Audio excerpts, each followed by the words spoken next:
How late was it? It was late. I think I had finished doing the notes. I think we're live? It didn't even give me a little prompt. It just did the thing. Okay. So Jacob will text the chat if we go live. I can check too right now. Did I get a YouTube notification? I can see if we're live. Yeah, we are. Sick! Beautiful. I should probably put my mic to my face.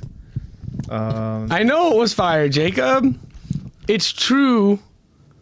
1 episode to manga chapter. Really? So far, at least. Okay. I want to talk about One Piece because obviously we can do as much One Piece talk as we want. Yes.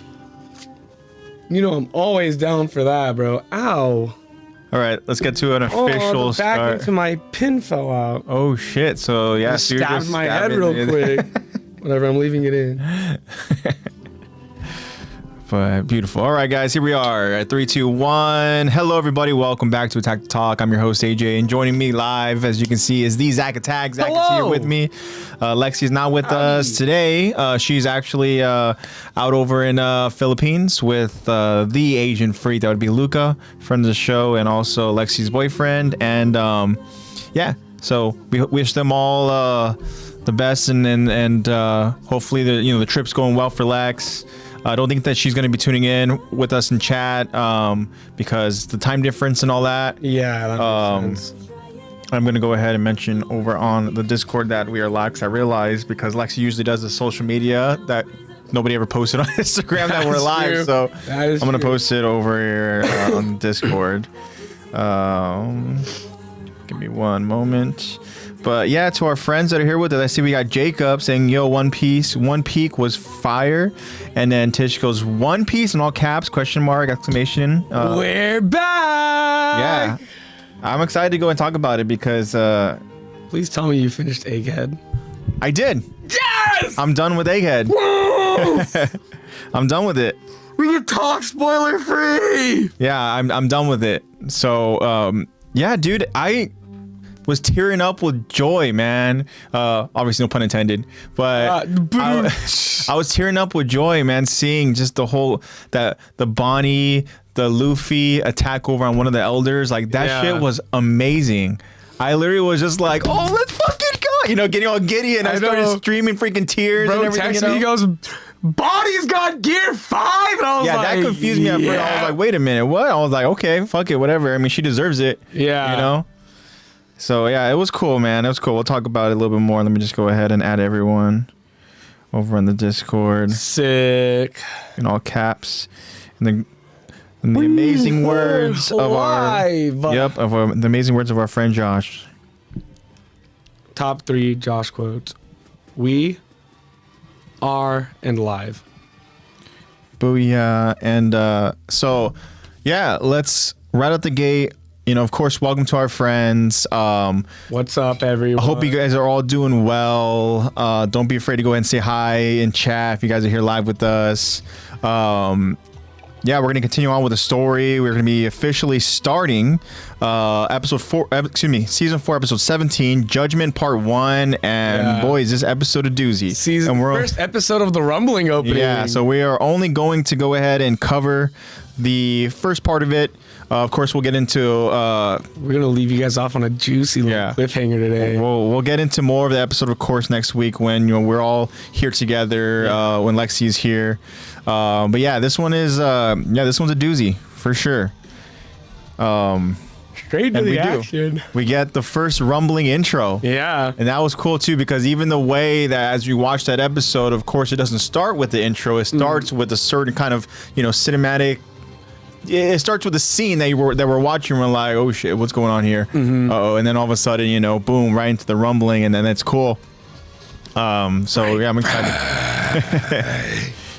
But yeah, all right, guys. So we're gonna go ahead and get to our One Piece talk. Yes. So yeah, I can finally talk. So I guess I'm not caught up, am I? You're 1 episode behind. 1 episode behind. We've been waiting that long. Okay. Wow. Yeah, because I know we got 1 episode of Elbaf on Sunday. Wow. That was it. I'm actually kind of tempted to go ahead and watch it. I just want to say, the Lord was risen on Sunday, and so did Luffy. Elbaf came back on Easter Sunday. Yeah, that's Nuts, so cool, bro. Yeah, I know that Elbaf was a big topic of conversation for obvious reasons, you know. Yeah. And it's been what, 20 years in the making. Elbaf. Yeah. Oh, bro. We've been waiting on Elbaf since Little Garden. Yeah. And they even they touch back on it in the episode, because I think they do it in the manga too, but they touch back on it. I guess it's not really a spoiler, but it is. But it's when Usopp and Luffy are on the ship leaving Little Garden, and they're talking about how cool the giants are, and then they both start doing the Elbaf dance, and they start singing Elbaf, and they do that, and then it cuts to them on the ship leaving Egghead, so it picks up like right where you leave off. Yeah. And it's on the ship with all the giants heading to Elbaf, and they go from the old style flashback, and it like fades into the new animation of them doing the dance on the ship. Wow. It was really beautiful. Cool. I can't remember exactly what it is that Jinbei says at the end when they're setting sail to go over to Elbaf, but Jinbei mentions something, and then Frankie literally tells him like, brother, considering everything that we just saw on that island, he literally names everything. He goes, I think the fact that we all survived and got out of there is a win and stuff, you know? So the fact that we got, I think Jinbei probably mentions like Vegapunk or like fighting. I know Usopp is still white. Ugh. But I think he mentions either Vegapunk dying, or he mentions the fact that all the elders. Yeah, well, I know he mentioned the elders. I know he mentions the Marines. No, Jinbei. Oh, Jinbei. Jinbei either mentions Vegapunk not surviving, or that the elders are now on their ass. And then Frankie's like, dog, we lived. I know. We win. We got out. We're all here right now on this ship setting sail was a win. So, yeah, I mean, I really liked Egghead. I thought Egghead was did you like cool art. Emmett's surprise for you? I thought the surprise was really cool. And I was telling AJ, he was like, oh, the Robots movie. I was like, he's got a surprise for you. I didn't know what to expect, but the surprise was pretty epic. Now, I told you it was a callback to the time skips. Do you remember? Oh, man. Jeez. Time skip? That's like literally the last time that we've seen the knot thing happen. Really? Was in the time skip. Yeah. Okay. Yeah, I don't recall. But it was in Nami's island when she's on the weather place, Cloud Island, and the wizard dude's like, yeah, I put wind gust in this knot, and he pulls it, and then a gust of wind comes out. So last time we saw the knots used. Yeah. The next time we see it is Joy Boy's freaking hockey. Yeah, it's hockey that conquers hockey. Knot. Yeah. Dude, Luffy's face when that knot gets pulled, and he's just like, there's levels to this shit. Oh yeah, bro. For sure. A win is a win is a win. Yeah. Oh man. So yeah, it was cool, man. And I mean, I told you for the longest time, I was left off at the four other Pentagon. There was like the four other elders were getting ready to go ahead. Yeah, they were entering the battlefield, you know, so to speak. And so you got to see the first thing you saw was that sick ass whole sequence of Luffy running through all five of them. Yeah, that was cool. Oh, dude. Yeah. And he's just standing there like. Yeah. And I know we didn't mention too for anybody that obviously doesn't watch One Piece, but this is warnings, bro. Very huge spoiler stuff. We're not saying anything too crazy. We're not getting into any like very, very deep specific detail. We are mentioning certain characters that obviously are, you know, important, but you know, we're not kind of specifying anything, you know. So yeah, I mean, you guys have been. I mean, you guys know the podcast. Warned, you guys know we go ahead and we talk spoiler stuff and all that, and so and we've also encouraged you all so many times to watch One Piece. So you guys don't understand how long I've been waiting for me and AJ to be like on the same page. Yeah. With like episode count.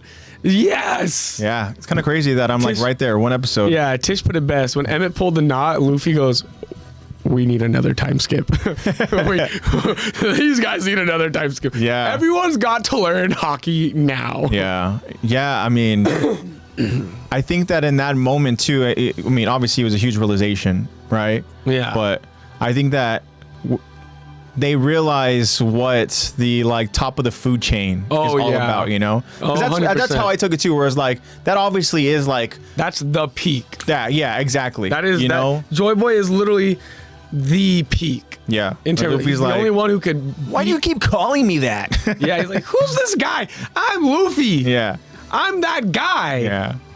Yeah, no, Joy Boy's hockey was like, game change. Strong enough to knock all 5 Gorosei back to Mary Joie. Like, that's nuts. Yeah. We've never seen power like that in the show up till this point. Yeah, I was thinking about other like epic moments where hockey's played such an important role and stuff and all that, you know. And so like I think about the first one that came to my mind was the moment with Kid and with Shanks. Yeah, you know, and I was departure. like, oh shit, okay, so this is what it means when all of a sudden you have hockey that can just absolutely like paralyze people, you know, and then it's so overwhelming that even like a very like freaking egotistic type of character like Kid can go ahead and be like, oh fuck, I'm dead. You know? Yeah. No, the only time that I can really think of where I think of like a major power display of that level is in Marineford with Whitebeard. When Whitebeard literally like flips everything. And that's when all the ice geysers start showing up. Like that's the last time I remember being like, oh, we're this strong. Damn, okay. Bro.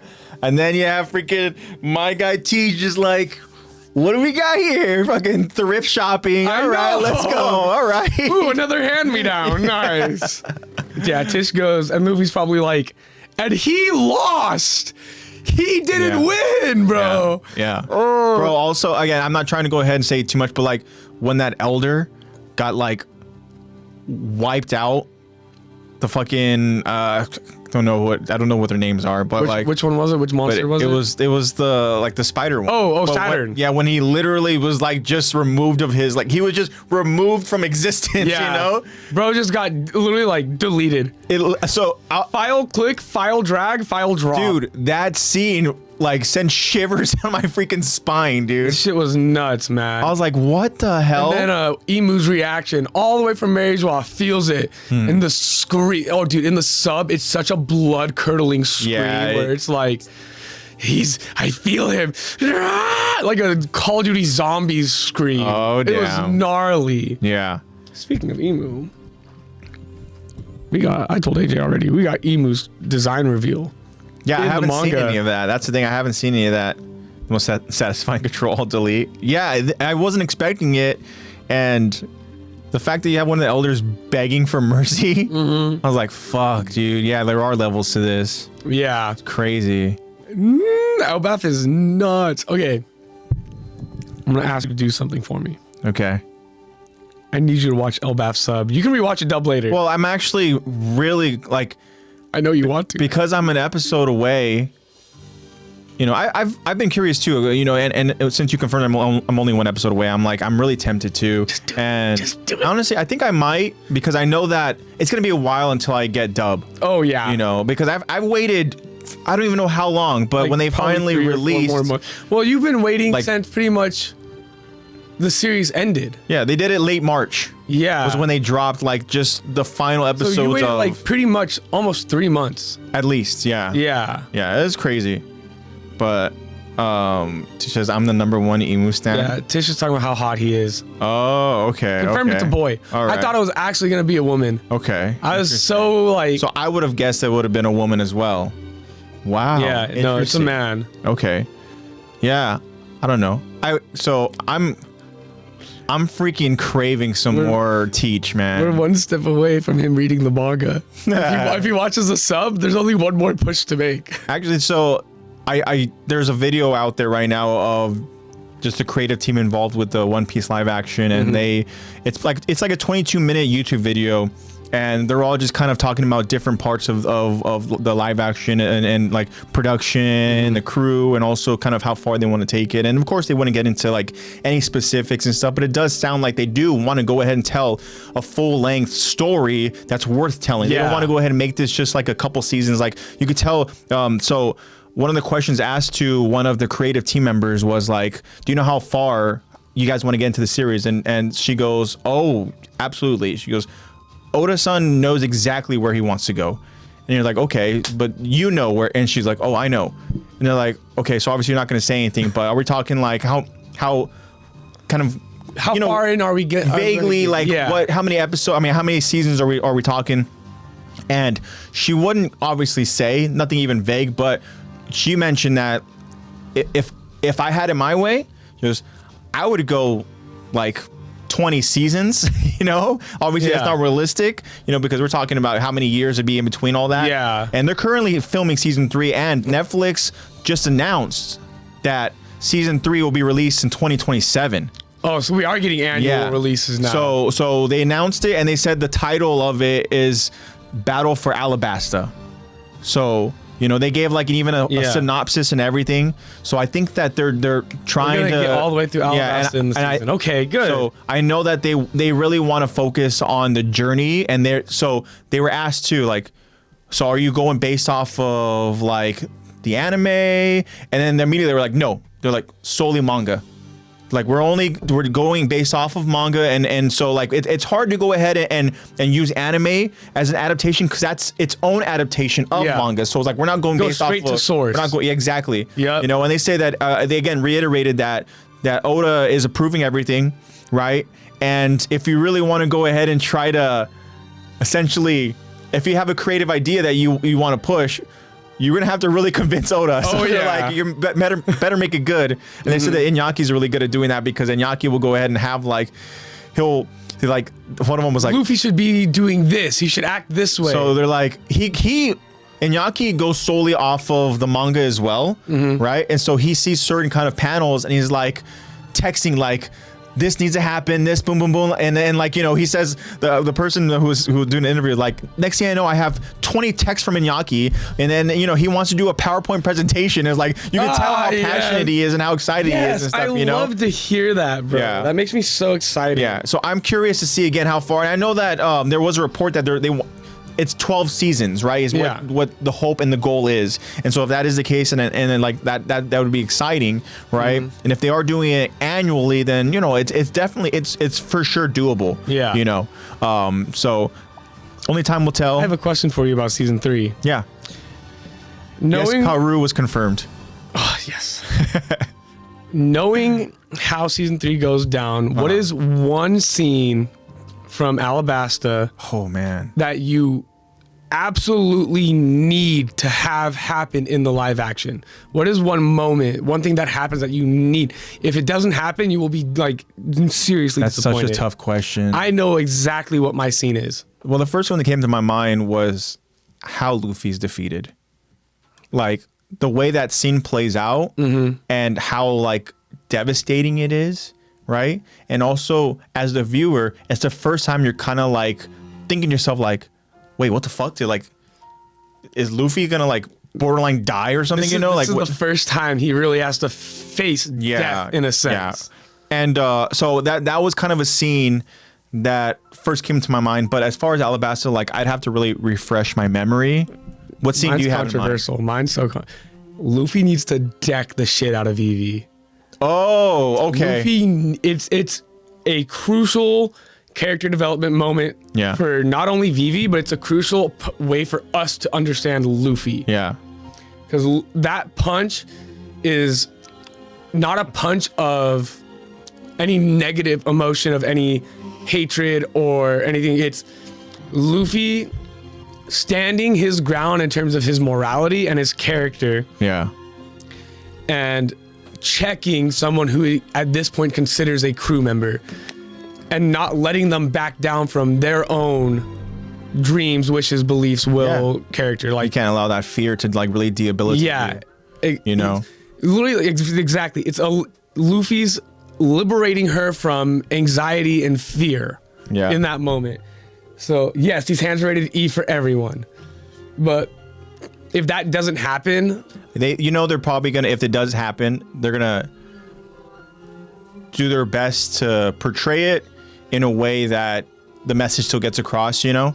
So, that's like I need that to happen because that's such a crucial character moment for both, for the viewer to understand Luffy and for Vivi as well in terms of her development. It's so crucial. Because I remember seeing that for the first time and being like, oh shit. He just rocked her shit. And proceeds to say, I'm not gonna let you back down from what you really want. And I got goosebumps thinking about it because it's just like it's such an impactful moment. So if he doesn't deck Vivi, I'm gonna be upset. Like he has to. Well, we'll see. And I wonder how obviously imagine it's going to be the entirety of Alabasta is being told in season 3. I'm hoping the ending scene is them leaving with the X's on their hands. Yeah, and it should be, you know. Yeah. Another thing too is Tish said it best. It's a confirming position for him as a captain. Yeah. And Tish, if we can get Grace for a million seasons, why not? Yeah, Grey's Anatomy is still, I don't know if it's still happening or not. But one thing too that was interesting was that I guess Oda has some regrets early on in making Luffy already, I guess, powerful early on, you know? And I think that might be why we're seeing Inyaki's adaptation of Luffy. I think we've talked about this before. I don't know if we talked about it on the podcast, but I know that not only me, a lot of people have that gripe. Like, I was telling you this about how he's supposed to be super powerful in the anime and in the manga. Because like with the Mr. 3 scene, he picks out 3 immediately. He knows immediately. Yeah. Who else was it? With Wapple wasn't that much of an issue for him. But we're seeing him like kind of struggle in the live action. Yeah. And I don't know. We're not seeing the full force of Luffy that the viewer is used to seeing. Yeah, because I feel like that's why Alabasta, that scene you're talking about with Crocodile, is so impactful. Yeah. Is because we've seen Luffy tear house throughout all of, what is it, the West Blue that they're in? East Blue? I'm not sure exactly. Well, we see them tear through all of their starting region, and he tears through the first portion of the Grand Line, and then we get to Crocodile, and it's like, oh, okay. So Luffy isn't just the fucking GOAT. Where you're like, oh fuck, warlords are we're mortal. Shit, yeah, you know? We're mortal. We're not just like, oh, we lost. No, we're fucking mortal. Yeah. We almost died. This is a matter of life and death. Yeah. Like it's when the games stop. It's not like, guess what? Well, we lost our ship. Well, we lost our loot. Well, no. Guess what, motherfucker? You're gonna lose crew members. You're gonna almost lose. Die, dog. Yeah. But anyways, continue what you're saying. Oda was that's just really was something that caught my attention, and they didn't specify that, or they didn't, I should say, specifically say that's why Inyaki's adaptation of Luffy is, you know, more so learning, and we see that, you know, he's not showcasing such power that we're used to. But it was interesting to hear that, like, you know, Oda, I think, has those regrets and would have rather have shown a Luffy grow into that power, you know. I get you. For me, it's like, I understand that. I wouldn't even necessarily say Luffy is powerful in the anime in the beginning. It's not necessarily like raw strength. For me, it's more like instinct and battle IQ. Yeah. Like that's what Luffy, it was being crafty, being sly, being able to like really in battle, for someone who's so fucking stupid, really come up with some crazy shit on the fly in battle. Yeah. It's like how I pictured Goku. Like Goku, dumb as a fucking bag of bricks. Yeah. But when it comes to battle, the battle IQ, the pure instinct of a fighter is there. Tish mentions too, like the adaptability. Yeah. You know, like Tish says, I like his ability to adapt in fights. It's a callback to his training as a kid. His instincts were directly linked to fighting wild beasts. Exactly. Like when Garp dropped him off, and all he had to do, like we see it, he's already fighting. Yeah. In the flashback with Sabo and Ace, we see it. They're fighting giant animals. Yeah. Beasts. Like literally. Yeah. And it's so in tune with his character early on, at least, where he just has battle instincts. Like he understands, oh, I have to really think outside the box for someone of my power and stature. Yeah. And that's what we get early on. It's not necessarily power, more so than it is just someone who's inherently been bred to fight. Yeah. Then we get the power later on, obviously. But I think that's why it's so important to what we were just talking about with Crocodile, where it's like, oh shit, I'm not battling animals anymore. You know, you're not the only one who can think anymore in battle. Yeah. There are people who can think ahead of you 10 times further. Absolutely. Yeah. So it's like, I don't know. I understand why they're making him in the live action a little bit. Well, we see giving him more of a struggle. So another point of emphasis that I feel like they didn't portray in season 1, right, with Luffy's character, was that when Luffy goes to certain islands, Luffy leaves like an impact, right? So they felt like they didn't necessarily have that become such a noticeable thing in season 1, where in season 2 they wanted to be like, okay, well, when they go over to like Loketown, right? Oh, is that where they were at in the start? Yeah. So like when they're over there, you know, it's like, how do we go ahead and spice it up? How do we? And so that a character that came to mind was obviously Bartolomeo. Yeah. And so they're like, okay, and so when you see that impact that Luffy leaves and over on like the lasting effect, right? So it's like, okay, we want to go ahead and do that, and they're really excited about having the ability to, with their storytelling, right, show characters that you wouldn't have seen until later on over in the anime. Yeah. So it sounds like something that they want to continue doing. I like that. Yeah, so which is cool. And I feel like to go on that too with the leaving and impact thing, like I could definitely, obviously in the anime we get that with Smoker. We don't get that with Barto. Yeah. We get that with Smoker, and I feel like they did a good job of taking that where Smoker's being like, screw everything. Yeah. We're going after this one. Yeah. Because he reminds me of Roger. Yeah. That's the impact. And then we get also Barto being like, you get the duality of it. The guy was like, this guy's a threat. And the guy's like, this guy's awesome. Yeah.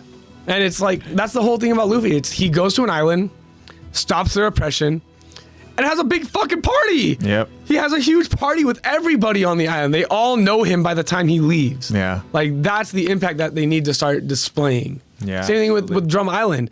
The whole island was like, okay, we know who this is now. Yeah. And you get that with Kureha and Dalton being like, this kid's gonna go somewhere. Yeah. Yeah. So that interview, or I should say just that video over on YouTube,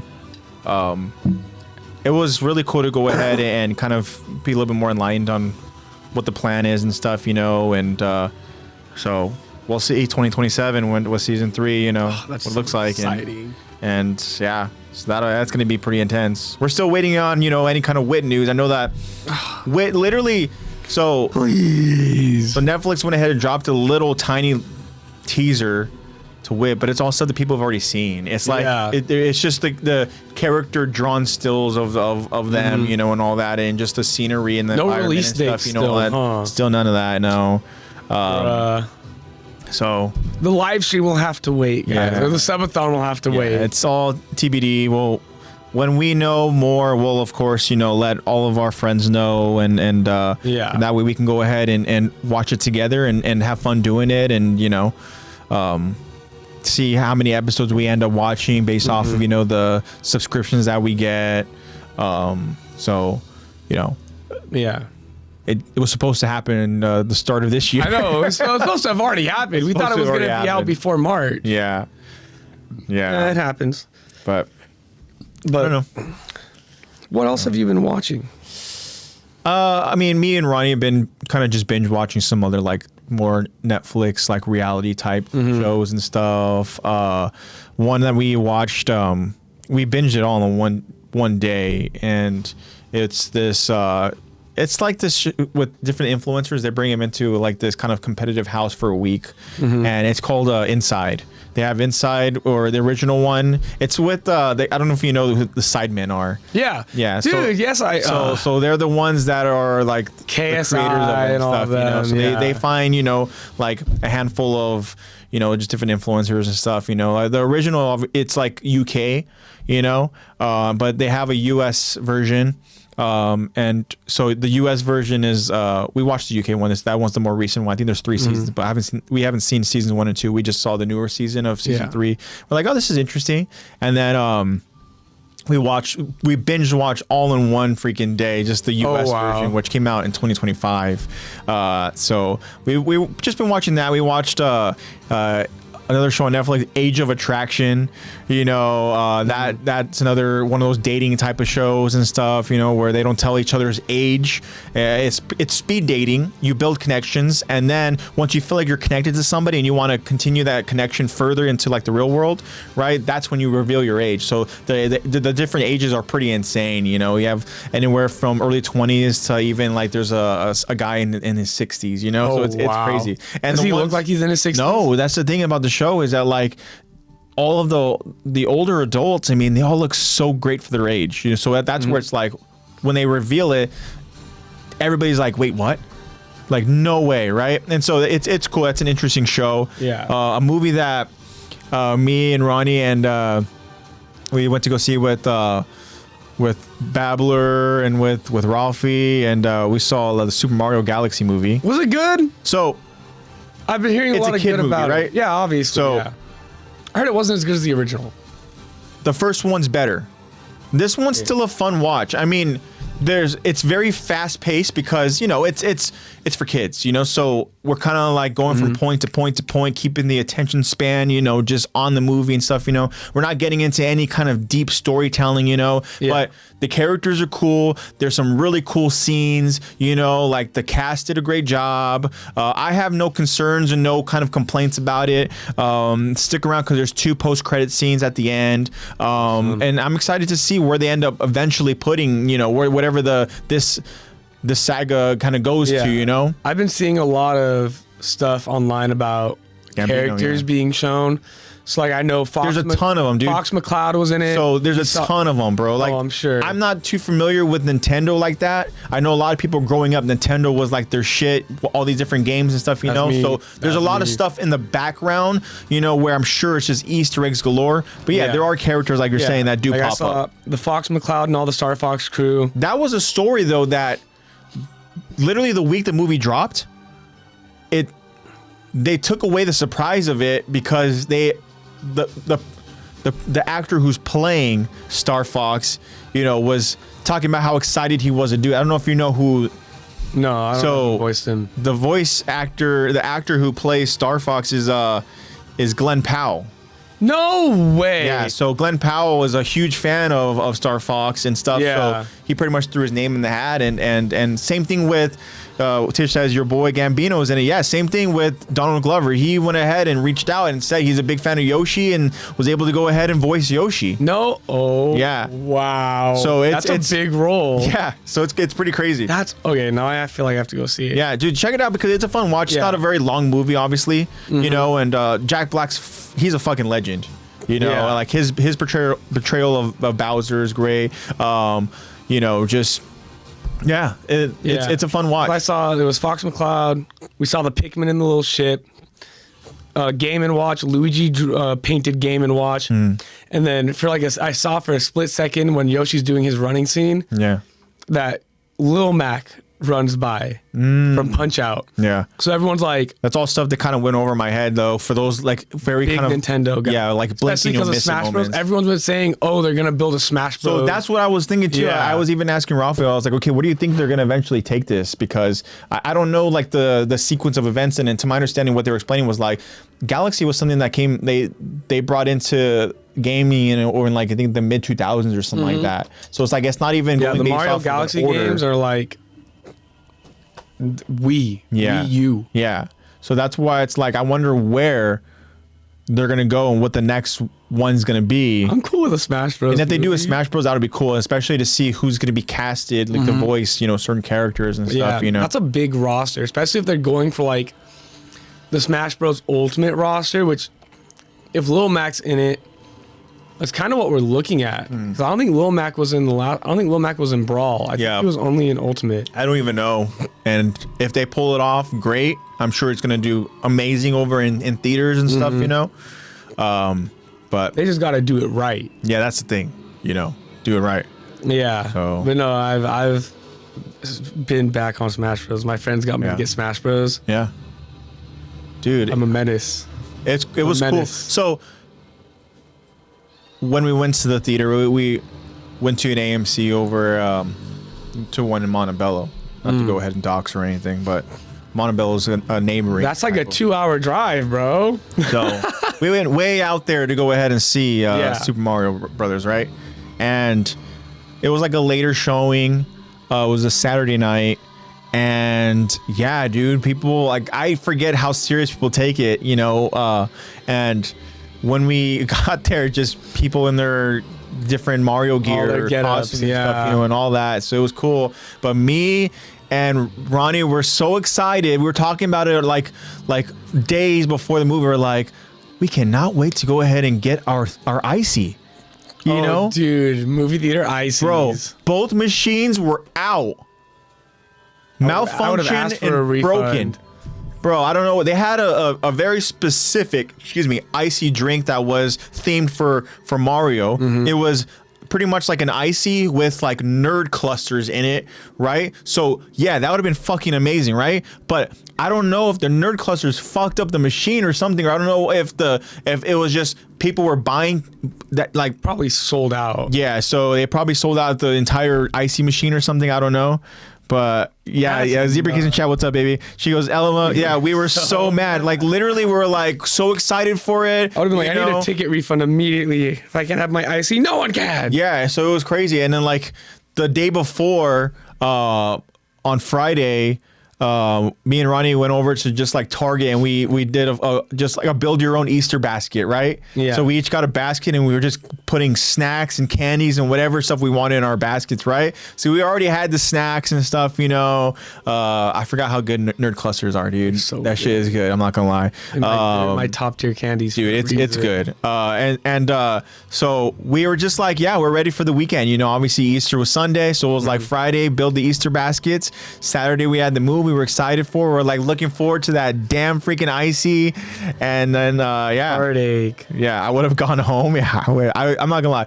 My whole energy changed when we heard one of the workers tell somebody, you know, while we're in line, we're like the next ones in line, and they hear like them, oh, we're so sorry, the machine's not working. Energy completely changed, bro. Like the freaking flip of a switch. I would have been so heated. Yeah. I'd been like, well, fix it. Let me fix it. Went up there, I'm like, wait. So when it was our turn, it's like, so I overheard, please tell me it's not true. Like, is the ice machine down? And there's like, yeah, we're sorry. Like, that's what I go to the movies. AJ lost his spark. I low-key did.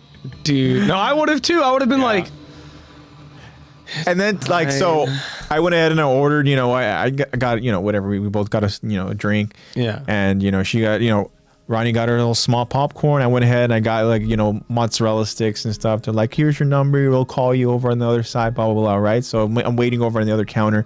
And then I'm like, whatever, 5 minutes. I'm like, okay, whatever. Right. All of a sudden, one of those workers, this very soft-spoken girl, you know, has my mozzarella sticks. And she's like, you know, order 861. And then the thing is, like, I'm paying attention, but I know that if somebody wasn't paying attention, then their freaking mozzarella stick would have just chilled over there, just placed it on like a little counter, and they're just working on all the different orders because it's busy, you know. And then I'm like, oh hell no! So I walk up to the counter, I see her place there, she moves over, and I'm like, literally, I'm like, 861. 861. I'm like yelling, bro, and I'm like, just taking it. Well, the thing is, I couldn't take it because it was over behind the counter, right, like against the far side wall, right. So there was like the customer counter that was right there separating, and you know, so placed it very like lightly, like 861, and then I'm like 861, and I have my ticket, right. I'm just like showing the receipt, right, and I hear like one of the other workers tells her, he goes, yeah, I think someone's yelling. I'm like, no shit, I'm yelling, bro. I'm like, give me my fucking matcha stick, you know. And then you already broke my heart. So literally, I lost my spark. And then when we sat down, though, we're like, okay, cool. We saw the Moana trailer. We're like, all right, cool. You know, why does The Rock not have nipples? But yeah, and it was funny too. We were talking about Usopp looking white. Well, they kind of they did that with Moana a little bit. Yeah. They gentrified him just a bit. Yeah. But yeah, it's cool, man. It was a cool movie. That's the head take. We had fun, dude. Like when we actually sat down in this night, you know, like we had fun. I scared myself a little bit with the reclining seats, right? Where they has the little buttons over on the side, recline or go ahead and just like relax and this and that, right? I went ahead and my elbow, bro, from my elbow to my forearm, I went to and I rested it, right? I had it like over on the armrest and I brought it down. I'm already reclined back. Like it happened so quick. Next thing I know, my elbow hits the button and I just go quick, bro. Shoots you out of the chair. I did that. I looked around. It was like almost as if like a teacher or something went ahead and like boom, like come with me or whatever. I went like moved up and I was like looked around. I was like, what the fuck? Is somebody like? What happened? Who has the control panel? And I looked over and I was like, oh, fucking dumb. Nah, it was crazy. I don't think anybody noticed because I wasn't trying to go ahead and make it. You know, I just like, oh, I went to recline back again. Just like, okay, that's kind of weird. That's funny. Yeah. Yeah, man. I got Abby onto Full Metal Alchemist Brotherhood. Oh, okay. She started it probably like, I could be wrong. I want to say 2 weeks ago, maybe 3. Interesting. She's already almost done with it. Wow. I was like, oh, so you're enjoying it. She was like, I see why it's in your top 3. Yeah. I was like, okay, because I saw her yesterday. She came home and swung by for a bit, and she was like, I'm on part 5 now. That's the last part, bro. Yeah. She's like in endgame already. I was like, dude, you were on crazy. part 4 like 4 days ago. She goes, that's all I've been watching. Like, wow. It's like, it's good. I was like, okay, cool. Yeah. And that's cool when you go out there and you recommend like something and then you see that they are thoroughly enjoying it. You know, that's kind of a good feeling. Yeah. But besides that, Fire Force finished. Jujutsu Kaisen season 3 is done. Or at least part 1 is done. What else was I watching? I guess Dr. Stone's back. There's something else I was watching. I can't remember. I started this one called To Be Hero X. And it's so unique. I remember watching the trailer like forever ago. Yeah. And being like, I'm not even going to watch it when it comes out. I'm going to sit on it and I'm going to binge it. And I'm so glad I did. Okay. Because it bounces between CG and 2D animation. Oh, okay. And one of the characters, his power, I guess he's Hero X. He snaps, and it goes from whatever form it's in, whether it's CG or 2D, and he bounces between the two. And he's like the #1 hero. Very cool. But it's really cool because you start off in CG, and in like the blink of an eye, it's instantly in 2D animation in the middle of a fight scene. You're like, whoa! And it's such good quality animation too. Nice. Highly suggested. You know who the animation studio is or no? No, I have not looked into that. I'm just... You're like, wait, what? Huh? Imagine. Hold on, I can see. I can find this out right now. Yeah, that's cool. It's always cool when you have those different like animation studios where then anime goes bounce between, you know, CG to 2D. I know that they did that with was it season 3 of Attack on Titan? Yeah, that's when they started bringing in the CG. Yeah. Yeah, it's multiple studios, led by a Chinese studio, led by director Li Haoling. Land Studio, Drawing Dreams, PB Animation, Paper Plane Animation Studios, partnership from Bilibili and Aniplex. Wow, collaboration, man. It's really cool. That's cool. Like, there's a top 10 hero ranking, and your ranking is based on, there's 2 power scales, trust and fear. Oh, wow. Trust is obviously for the heroes. Yeah. And the more people who trust you, the higher number value you have. And that increases your power. Fear is the opposite. If That's an interesting concept. Yeah, it is. It's so unique. I really enjoy it. And then there's fear. So like fear is like the villains, but you can also like, how do I put this? You can like produce trust and fear in like a material sense. Oh, okay. And I'm just seeing that. That makes me think of like Monster Inc. where they're literally getting the screams to go ahead and power laughter and energy. Yeah, literally what it is. And I'm seeing it. They're manifesting into like material substance and using it. What does the substance look like? It's like goop. Oh, okay. Like the fear one is goop, and the trust one I think is like light. So it's like you're seeing how they're like producing it and trying to like manufacture and maintain it. Yeah. It's so unique. Wow. But I'm on episode 22 out of 24. I don't know if there'll be a season 2 because I'm not done yet. Yeah. And from what I've seen, it sounds like there will be a season 2. Okay. And I really hope that there will be. But I got to finish the last 2 episodes. But it's really cool bouncing between the 2 animation Hopefully styles. no Bebop stuff. No little Cowboy Bebop. Only 1 season. I mean, even if they do a movie after this, like a 2-hour movie, like I'd still be content with that. Yeah. Because it sounds like they're leading up to a tournament between the top 10 heroes, which happens every however long. I'm like, how are they going to do a tournament in 2 episodes? Yeah. It doesn't make sense. Oh. So, yeah. It's Unless the 2 episodes are hour long. No, I wish. I already checked 24 minutes. But yeah, I highly suggest My dad's almost Hero done. X. My dad's almost done with Attack on Titan. Yeah? He was kind of prolonging it for a little bit. And he started watching the part 1 of the hour-long series finale. So he's kind of like, it's like a little bittersweet for him because he's kind of like, man, like I don't kind of want it to end, you know. Well, guess what? He can watch after. He can watch One Piece after. You know, he's probably, if anything, he'd be like what Lex is waiting on. I was gonna say he's like, I know which studio is just waiting for your dad to finish Attack on Titan. There have been, I guarantee, the second he finishes it, which studio's gonna be like, okay, we dropped it. Their dad's done watching Attack on Titan. He can give this his full attention now. We're talking about it today, and my dad mentioned he said that was a cool moment with Hanji.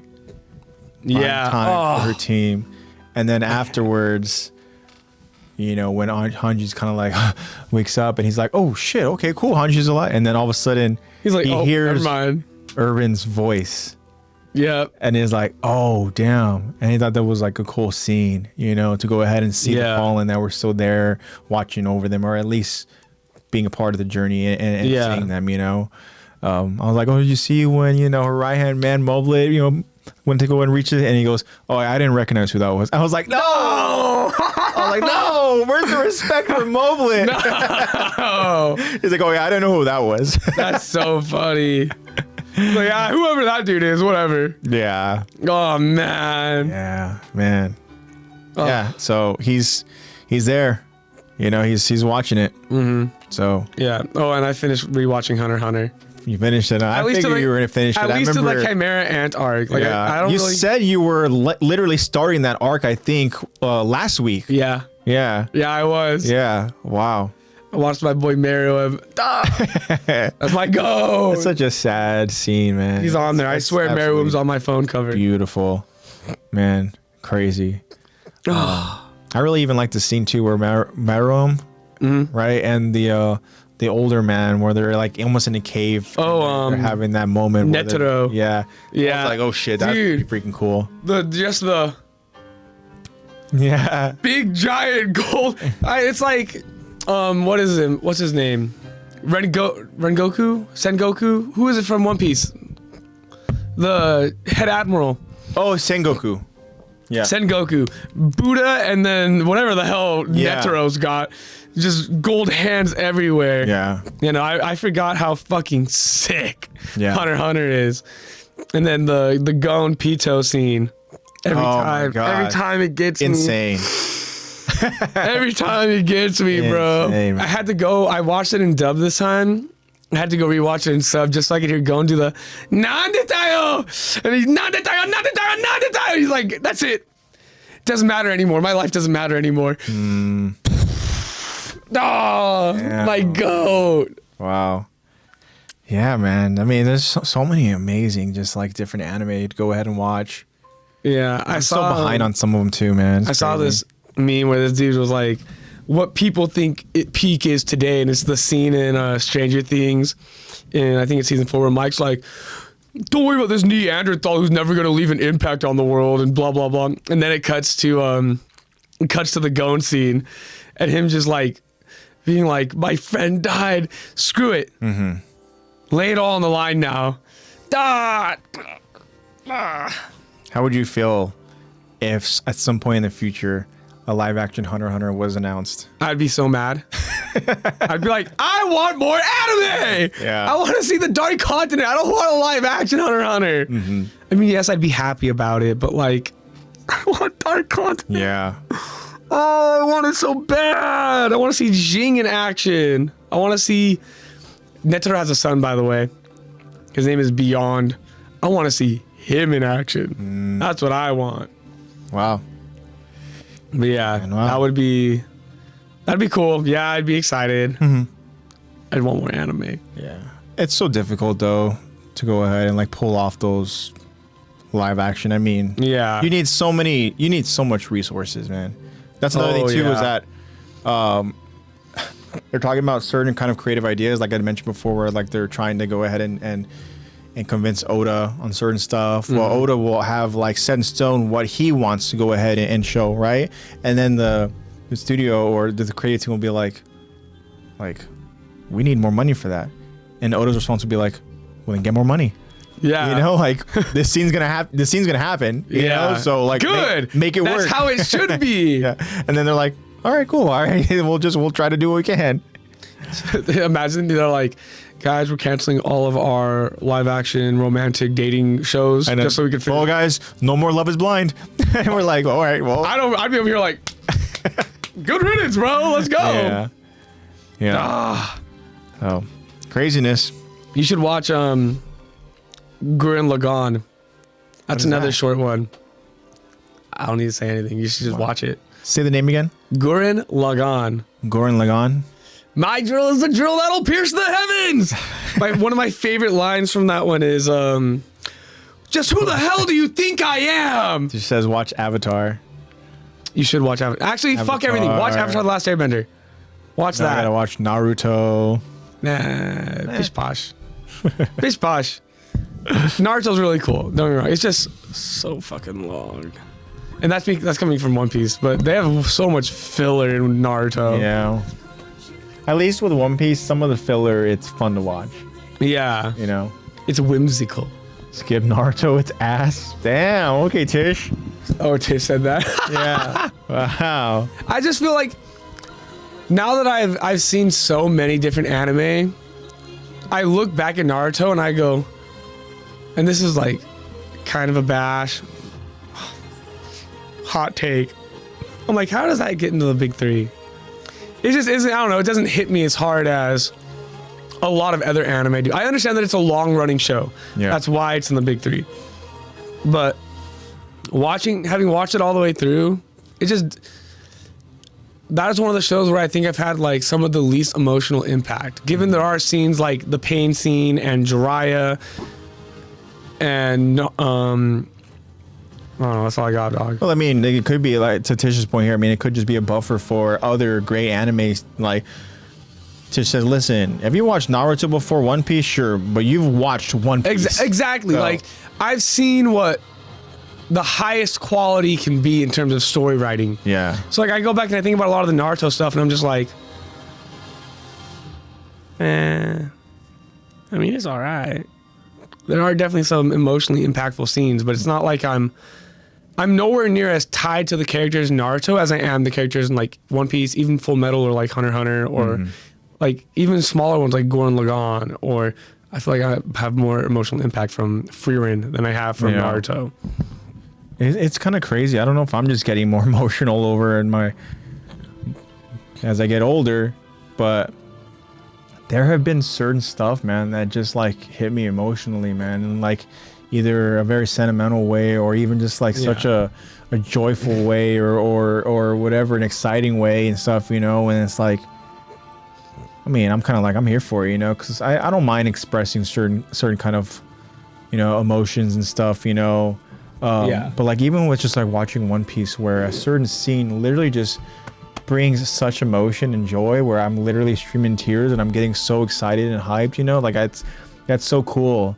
And also how beautiful it is too, because that scene literally, like I'm talking about specifically, is with the Bonnie, where she sees her, you know, her parents, and they're like, we're so happy that you were born into this world. Yeah, we love you. Oh, and it's like, oh my gosh. Oh, like why did you do that? I know I text you the whole Bonnie Gear 5 thing, but to break that down, her power is she can become whatever she sees her future being. So that's why she can grow up, or why she can make people, she can project the past or the future onto people that she's able to envision. Okay. When she sees Luffy as Nika, she's able to envision a future with freedom and liberation.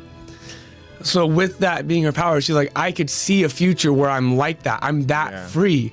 Because of that, that's an inspiration. Like I can tie myself to it. My dad had a book about Nika. My dad loved Nika. Yeah. I can envision that future. It's not just me, it's other people have told me about it. The Giants know about it. So she envisions herself being as free as Nika. Yeah. So she can become her own little Gear 5 or her own little sun god in a sense. Yeah. And it takes the power of it. It was so cool, man, because even then when Luffy notices and she's about to go ahead and go after Saturn, Luffy, he's like laughing, he goes on the season, he's like almost like, all right, and he goes and he like stands almost as like a guard or like just like protecting, where he goes out there and he does his Gatling to hold make sure Saturn doesn't get back. And that's the moment Saturn is like wait, oh fuck, dude. He's like, huh? And then the sequence and how it plays out is just so epic, dude. Yeah. Tish, we're going back to Naruto talk. Tish says it entered the big three because of the nostalgia, and it's one of the first anime to become mainstream. And Tish goes, "Want to know about Naruto? Blonde bisexual chases emo twink, who did reciprocate his love. Yeah. In the end, they both went. We friends though. Yeah. And just goes. It's so funny because Luffy had to die for this. Literally, bro. Literally had to die. Yeah. Just like another certain savior I know, and came back. Surprisingly, they came back on the same day this year. But amen. Yeah, Naruto is that's pretty good definition. Yeah, bro loves Sasuke, and Sasuke's like, I love you too, bro, but like, I can't let everyone know. I gotta be tough and emo. All right. Well, there you go. I don't need to watch Naruto. All right. Well, what do you think? Should we go ahead and get into some recap? I'm down. I'm excited to go ahead and get into this episode. I know this is still going to be a fun episode. Yeah, guys. Again, this is episode 17, Judgment. We will be focusing on just the beginning, right? And and even then, it's so epic. And like Zach had mentioned, this is the intro to the rumbling theme. And man, the way this episode begins, I'm excited for us to go ahead and get into it. It's just like the power of it and the emotions of it and the like mind-blowing like what the fuck of it, you know. You're kind of just like, what happened, you know? And so I'm excited to go ahead and get into it and stuff, you know. Go ahead and do some recap. It also has nudity in it, so if anyone we get, you know, not one, but two Zeke booty scenes today. Yeah, Zeke booty all over the place. There you go. Monkey butt. But just to go ahead and do some recap. Yeah, we ended this the episode off last week in another very cool and epic moment. Yeah. And that essentially is the arrival of the Marleyan airships. Eren has, you know, not been like betrayed, I guess, but like misled. You know, there was a moment where they tried to set a trap on Eren, and you realize Eren's not to be fucked around with. No, sir. You know? So we see Eren there. He's standing freaking 10 toes down over on this rooftop, staring up over at these 5 airships.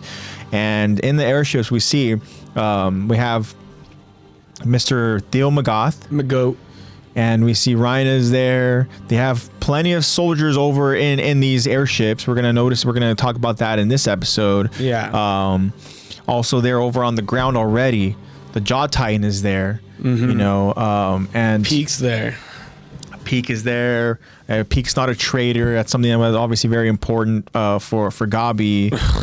Here's what she thinks. You know what's funny is that actually I would love to go ahead and get the zebra cakes over on the podcast at some point. Maybe when we finish and we wrap up the series, because Gabi is a character that actually Ronnie is a fan of, and you know we were talking about it, and I would love for her to portray those same thoughts live. And I love it too, because what are we talking about in season 4? We're talking about perspectives, right?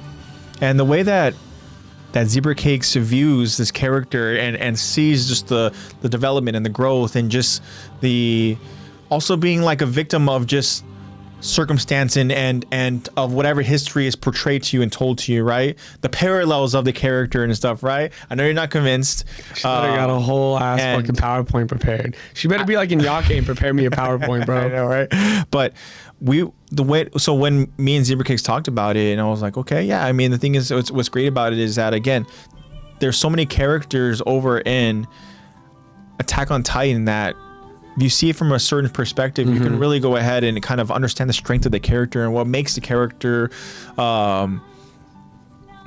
such a force, like Gabi, right? Yeah. Gabi is essentially this prodigy type warrior candidate that has a big ego, and that is part of it, is the bratty nature of her, the lack of empathy and all that, but also understanding like why is she like that, you know. And so Zebra Cakes, she's a very deep thinker. She's just more compassionate than I am. So like so Zebra Cakes is a deep thinker, so it was cool to go ahead and see the point of view. And so Zebra Cakes says she's a great character, unpopular opinion, but whatever. And she's well written.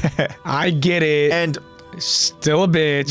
Not to go ahead and make the argument for Zebra Cakes, but like one thing that that Zebra Cakes mentioned was, if Gabi was a character and the character that we were focusing on through the entirety of the series, right? Let's say we started off season 1 with, Gabi's character. Yeah. That she's a character that we would be rooting for. And we've talked about that before, right? With the perspectives and stuff, Yeah, so I get it. I get it.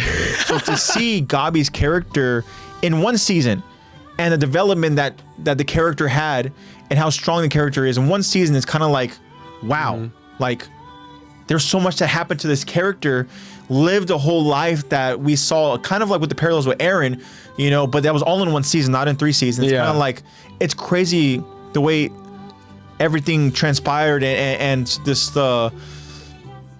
she speed ran her development. We're in the middle of it, man. We're like, we've talked about how it's like there's been moments where Gabi has kind of had like those reflections and been like, oh my gosh, like my actions have caused this. But then Gabi kind of resorts back to a little bit of that Marley mindset and stuff, where even we saw Peak was even trying to like be like, whether was a facade or not, was like, we are just weapons. We're being used as weapons. If Marley didn't have a use for us, Marley would dispose of us already, and stuff. And so it's interesting, but I will agree though, like Gabi is a very strong and layered character that we get in one season, and we see like that they are obviously very impactful to the story, right? And I told, because like for me, like I'm not a Gabi fan per se. I can understand, right? But I told her the way that I felt about Falco in one season was like, I can understand your point of views, because again, you being introduced to these characters, they're kind of have these parallels to characters that we're already used to, and then you're like, wow, like so much happens to these characters in one season, and you realize how important they are to the story. Yeah, so I can go ahead and relay in that sense. I can objectively say Gabi is a very well written character. Oh, for sure. That's what it was. So I don't know if you want to read what Zebra Cakes said. I don't know. I find her annoying, but I really like her as well. So the first part above that. I love well written characters, but also she's a child, so it's interesting to me how complex she is. She's annoying and arrogant, sure, but she's a child that is being praised for assassinating people. I find her annoying, but I really like her as well, and actually felt bad for her even when she killed Sasha. Yeah. And then Tish says, what if Eren's perspective was Eldia propaganda? Well, exactly. So that's the thing too. Like, let's say if the roles were reversed, and all of a sudden here we are, we're learning about this character in season 4 named Eren Yeager, who like we just get like as if we are Attack Titan users, and we're just getting like speed rush to like just memories and understanding the character. We'd be like this guy's a fucking villain. Yeah, this guy's a fucking lunatic. Like, we can't trust this guy at all. Like we need to go ahead and kill him. I think she meant Marley in propaganda, not Eldia in propaganda. Yeah. Well, either way, propaganda, we see it happening over in both, like countries, right? So yeah, I think that again, just the whole parallels and the perspectives and how different they are, is very interesting. I mean, that's like Ronnie's opinion is very similar to how I view Reiner, because Reiner is, in every essence, like he is the villain for a long time. We just don't know he's a villain. He's an undercover villain. Yeah. Even till this point, he is currently more or less a villain. Yeah. He is opposing the main character. Yeah, from our protagonist eyes, he's a villain. Yeah. But I fucking love Reiner. Dude, Reiner is another very well-written, layered character that we see is so tormented. There's a reason he's Isayama's favorite, bro. Yeah. And another thing that's obviously important is like what Zebra Cakes was mentioning, is that Gabi is a child that witnessed this monster arrive over onto her home country and murder people around her, murder friends. And so that's where it's like, okay, understanding why Gabi is doing the things that she's doing. Yeah. So that's the thing too. It's hard for me to go and put myself there, because I'm kind of like rooting for Eren at that point, you know? Yeah. And it's like, these actions are based upon something that happened to Eren at such a young age, you know? So that's the crazy domino effect of it, right? Yeah. Like, this is Eren's like reversal Uno card type thing, you know? To be like, your turn, bitch. Like, I'm gonna go ahead and I know, right? Shit. Oh, he's listening in. He's like, listening. that's him clapping. He's like, good. Bro. Stay in line, bro. Whoa. Stay in line. So it is interesting, but yeah, I mean, Gabi is a child and suffering because of this attack that happens. And I think part of the reason why too, that what Zebra's mentioned is that what makes Gabi such a hated character is because of her murdering another beloved character. Yeah. So that's part of the reason why as well. Yeah. I don't know if she goes on to explain. I think Gabi is full of hate, but part of me is like, in order to be the best at what she wants to become, to be accepted, air quotes, I feel a child needs the hate. So I would expect her to be arrogant. Yeah. I think that's a great way to put it. That's because she is trained to become literally a weapon, monster. yeah. She's training to become, you know, a Titan user, a warrior. Yeah. Tish goes on to say the hate for Gabi comes from the direct parallel to Falco. Falco experiences the same traumas, but is still able to be empathetic. Yeah. Falco also isn't as good as her. Wow. Nope. Yeah. Pause. Wait a minute. Okay, you had me, and then you lost me entirely. No. Nope. No. I think too that again, I see like parallels of like, you know, Eren and Armin, right? And I think that a lot of people would say as well that like Armin isn't to Eren's level, you know? Armin is the Falco to Eren's Gabi. 100%. Yeah. Do I think Falco is not as good as her? Wrong. Do I think he's not as complexly written as her? Yes. I think he is way more simplistic in his character and his writing than Gabi. He is still exponentially better than Gabi, which is why he got a Titan and she didn't. Yeah. That's how I rest my case. Yeah. So I would love to go ahead and, you know, get you on the pod, baby. Maybe we can go ahead and do that when, you know, Lexy's here. Better have love a PowerPoint ready. Lexy's, you know, input on it as well. Zebrik says, I love Falco. I also love seeing them both learn as children, both sides of the story and so forth. Also, Falco is really strong and just as good as her, but I mean, he's not as seen as good as her. Oh, yeah. He's viewed as the lesser by everyone around him. Yeah. Wow.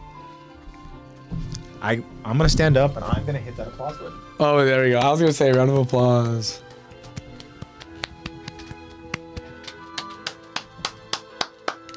I don't think it went off. Beautiful.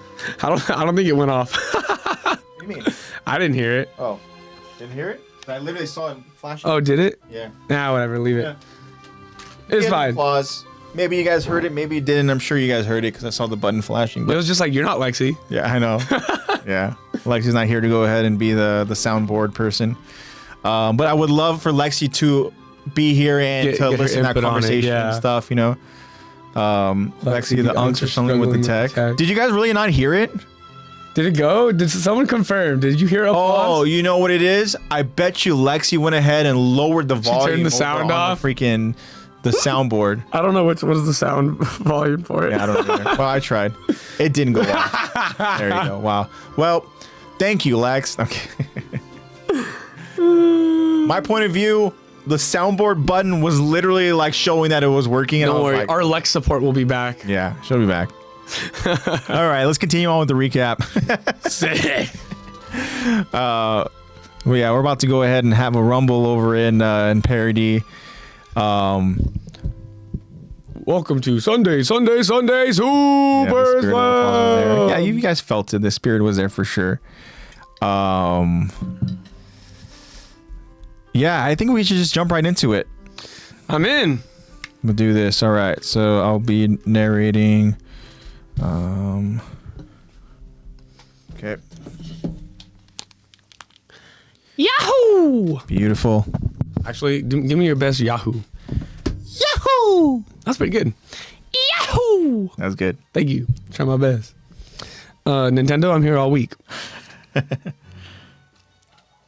It's actually kind of funny listening to A pulse. It was not spelled right. It was a pulse. a pulse. Listening to Donald Glover, not even realizing you're like, that's Donald Glover, but like Donald Glover's Yoshi voice, you know? I'm so curious to see what that sounds like now. Mm-hmm. All right, make sure I got something queued up.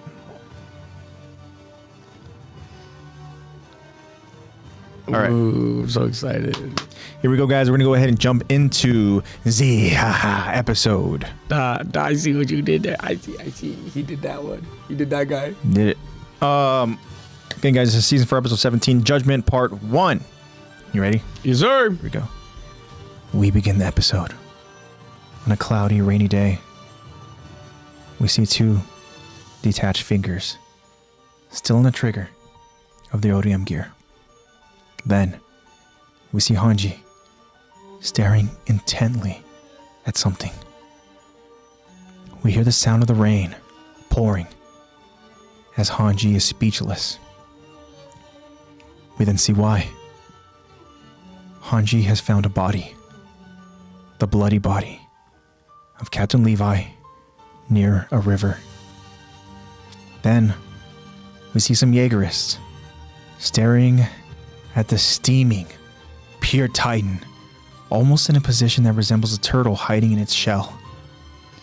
Flock walks towards Hanji, takes notice, and asks, "Is that Captain Levi? I don't know what happened, but we're lucky it did. The biggest threat we faced is lying in a bloody heap." A Jaegerist member standing beside Flock says, "We should put one in his head, just in case." But Hanji quickly informs, there's no need. He was caught in a Thunder Spear explosion at point-blank range. It shredded his guts, killed him instantly, from what I can tell.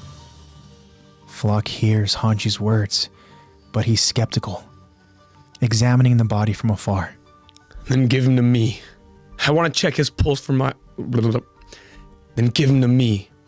I want to check his pulse for myself. So hand him over." Hanji ignores Flock and continues to focus on Levi's body.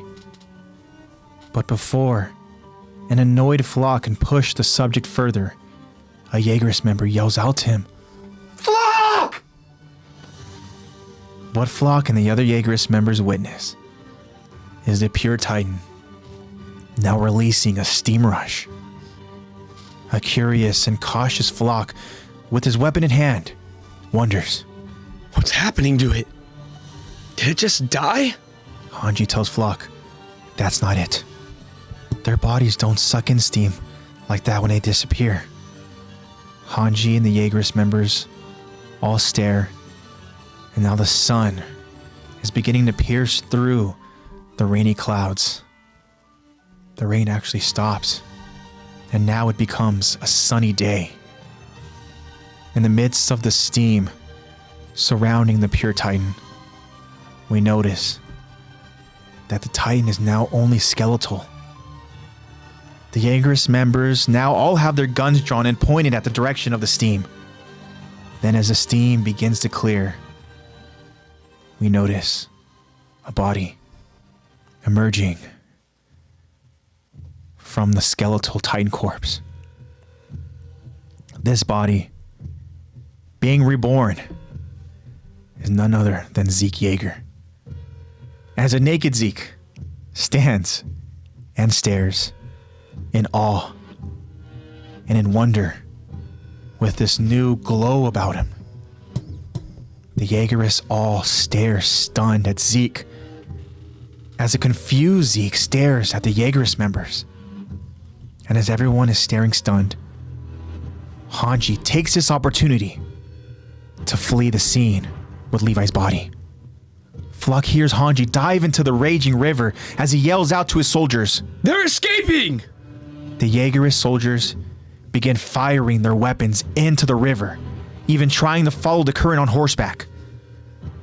Zeke just stares at Flock as Flock approaches Zeke to ask, "Zeke, how did you end up inside that Titan?" A stoic Zeke responds, "Couldn't tell you." Zeke now begins to recall. "I saw a girl I didn't know, sculpting the earth to reform my body. In that empty place, all I could do was watch. It felt like I'd been there for years, but also like it was over in an instant. I remember staring at the sky. Are those the paths I saw? A curious flock continues. I have to ask. The Survey Corps had 30 scouts guarding your location. I'm assuming you turned them all into Titans, but where are they now? Zeke informs. Gone. That's the long and short of it. This means our biggest obstacles are dealt with. No one's left to get in our way. Let's go. A laser focus Zeke now leads the way. While naked, by the way. All we can do now is keep moving forward. Right, Aaron? Oh, shit. Oh, I like man, bro. All the soldiers are staring at Zeke in awe, being like, I didn't know he was like that. I didn't know he was built like Dude that, is bro. Shredded. He's just like slung in the breeze. Yo, what's up, Thomas? Sorry, you had to go and enter in a naked Zeke showing up for Zeke booty. Yeah, analysis. Man, yeah, this is how this episode starts. Think about it. I told you it's like has its moments of like confusion and you're shocked and you're emotional because of like a specific body that we start with, right? Speaking of, yeah, Ronnie goes, seeing Levi all crusty and wriggled up had me stressed. Yeah. Bro looked almost as bad as Armin. Yeah. Yeah, watch yeah, wow. But absolutely. So when you go ahead, let's start there with the body.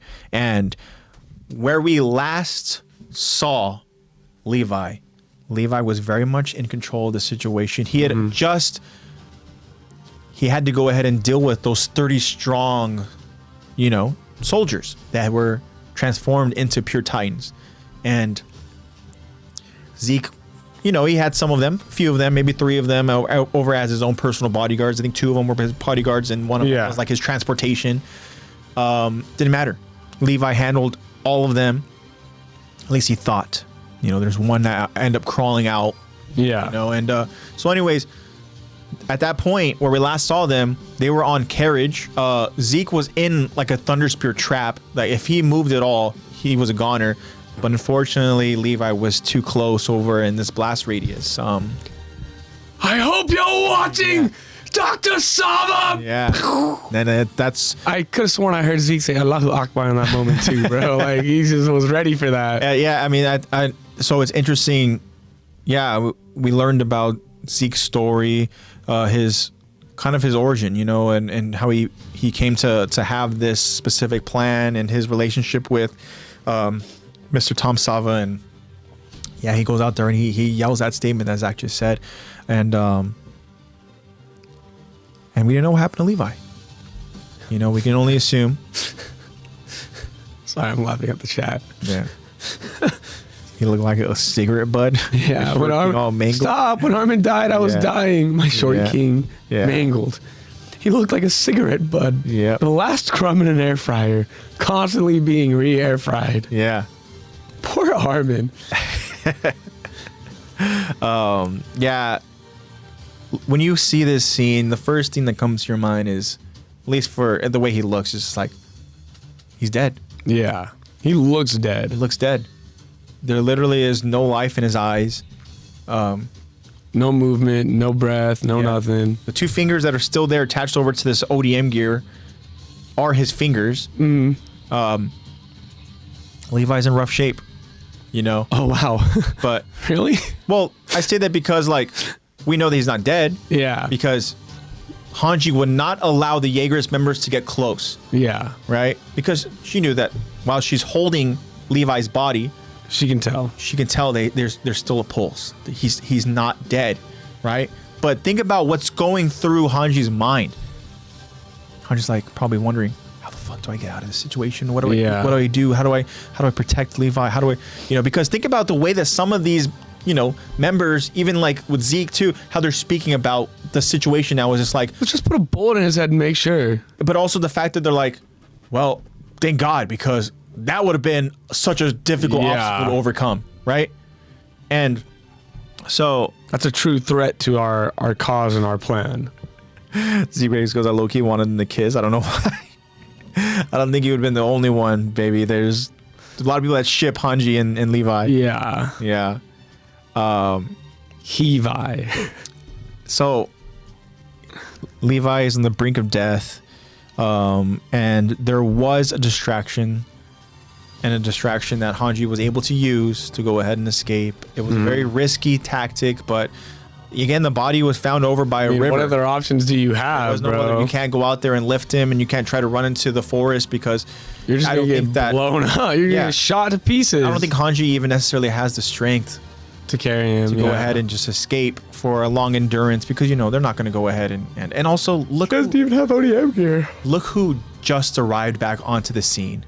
You have the Beast Titan. Zeke would have just chased him down immediately. Absolutely. And so the only thing that Hanji could do was to grab Levi and literally dive into this raging river. But yeah, Levi is... He's getting a wash down, getting the germs all out of him now. Yeah. I can't believe he's working at a One Piece cafe now. It does look like him. That is hilarious. Dude does look like him. Yeah. Shout out guy from the One Piece cafe with the Luffy Shout shirt. out to him, man. I know. Shout out the guy who's mopping the floors. We know he's the captain of the crew. Yeah, he is. He literally was like, you think I would be the captain? The guy literally like mopping the floors. We're like, I know what you're trying to do, man. You're trying to go out there and make it seem like very Luffy of you. Yeah, I know. I was like, who's the Nami of the cafe? They probably got mad at you and said, you know what, you're on fucking mob duty tonight. Oh yeah, absolutely. So that's hilarious. But so as far as we know, Hanji was able to go ahead and escape the situation. It wasn't for a lack of effort from the Jaegerists, because we see that they literally get on horseback and they're like, riding along the side of the river, and they're just firing their rifles blindly into this raging river. But now let's talk about this Titan, the distraction. This Titan that is in such a defensive, protective position. Like I tried to go and describe it in the best way, where it's like literally it's like a turtle that is hiding in its shell. No, it's literally what it looks like. And then just so abruptly, just steam just rushes from its body. Right? Something that really nobody has seen from a pure Titan. We've seen steam rush. We've seen that happen from the Colossal Titan. We understand what such intense steam rush does to the Titan's body, is that it begins to essentially disintegrate a little bit, or it starts losing its muscle mass and stuff, but here this pure Titan very quickly and abruptly it vaporizes. Yeah, it's just like it removed every bit of life from that pure Titan. And that's only the best way I can describe it, because of what new life was now presented to these Jaegerists. I know I brought up Full Metal earlier. That's transmutation if I've ever seen it, dog. I heard Edward Elric. But even the way the scene plays out, it's literally as if a young baby animal was being born. Yeah. And just Zeke just literally falls out from this Titan corpse, this skeletal corpse. And the look... Booty first. Yeah. The look in Zeke's eyes, though, has just been... He's become so... I don't even know how to describe it, other than just it's almost like he has seen... It's like he woke up for the first time. Yeah. It's almost like when people do have near-death experiences. Near-death and afterlife experiences, and they come back and they're just transformed. They see something that's beyond what they could have even fathomed or comprehended beforehand. Yeah. And the way Zeke tries to explain it in such a very like stoic and it sounds more like he's explaining it in shock. yeah. He always sounds stoic. Have you heard that voice? Yeah, he can be very ego too, but this one you could tell he was kind of like, wow, you know. Saw the but light and got yoinked out of it. but yeah, he tells Flock. He says, "I saw a girl that I didn't know."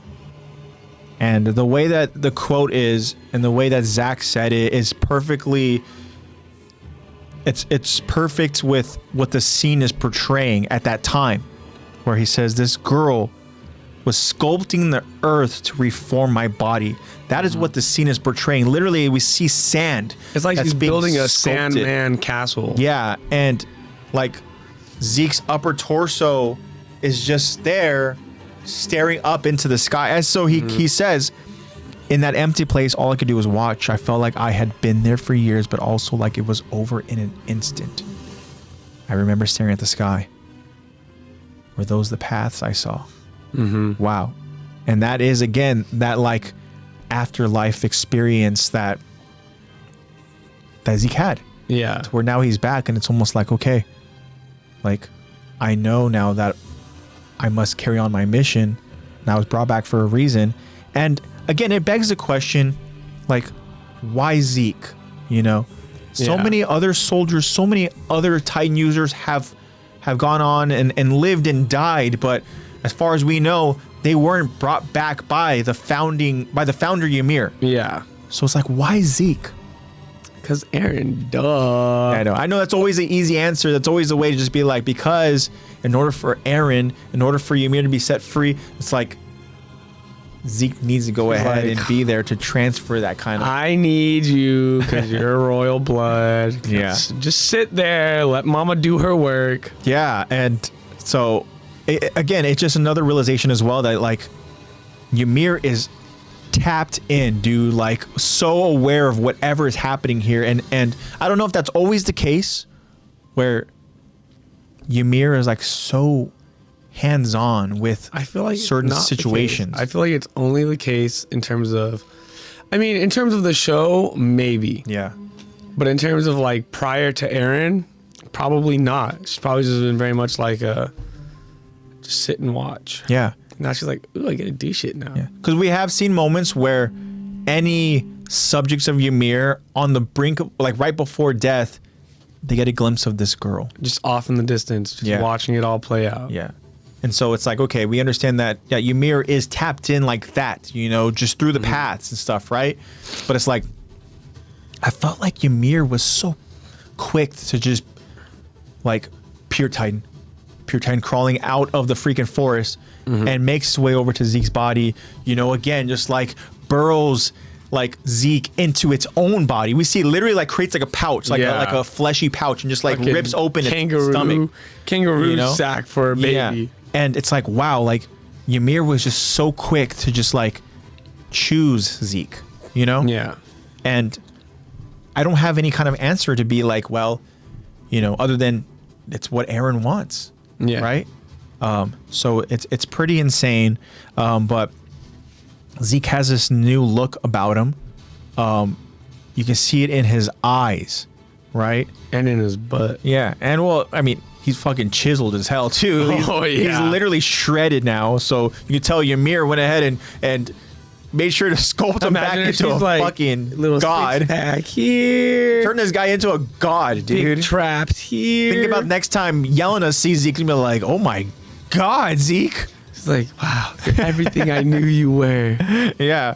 And also I'm like, bro, get this dude some fucking pants, dude. Like, I know. The way he literally leads the way now. Throw this dude a coat. Yeah. Bro's walking through the freaking fields, booty butt naked. Yeah. And they're just like, I'm telling you, they're entranced by it. They just don't want to. They're like, I wish I was as endowed as Zeke. Yeah. Oh, that's what it is. They're staring at what Ymir made. Yeah. Because Ymir had to make that for him, by the way. Yep. Absolutely. And I guess another indication as to Eren's plan is literally what Zeke's last line is, saying, all we can do now is keep moving forward. right, Aaron? Mm-hmm. It's like, okay, what the fuck's going on here with you, Zeke? Like, insane. Nuts. Wow. And doubt is crazy. It's true. But Ymir made that for him. I wonder if this is different from the one he had before. well, I mean, I would guess probably because we see like literally he's shredded now. Yeah. You know? He had that fucking Tobey Maguire just get a good night's rest and wake up with Spider-Man I power. know, right? Like, oh, what the fuck? You're like, I don't need these anymore. And then next thing you know, he's like, huh? Fucking pecs and shit. He's like, okay. Like, pretty good. Yeah. Kind of crazy. But yeah, Zeke also says too is, again, kind of going back to, you know, Levi being thought of as no longer being an obstacle, you know, and and also I'm sure there's other things too that Zeke is referring to, but he just says our biggest obstacles are dealt with. No one's left to get in our way. So yeah, kind of interesting. And again, I wonder, while being in the paths, right, that what Zeke was able to at least, I don't know if he was able to go ahead and see or become aware of what's happening, and because Marley they've arrived. Yeah, right? I doubt he knows that they're there. He probably was just like giving out roids, stargazing the whole time. Yeah, fucking for sure. Ymir's supplying those roids. Ymir's gonna start making Instagram videos. You want to get shredded? Go get blown up. I'll fix you. Crazy. Only if you're worthy. Yeah. Take the risk. Flip the coin. Oh, crazy, man. But all right, guys, we have another part to go ahead and discuss. All right. Okay, Zach, you ready for this one as well? Aye, aye, Captain. Okay. Here we go. We continue the episode as Aaron erupts into his Titan roar, showing the sheer force of his Titan.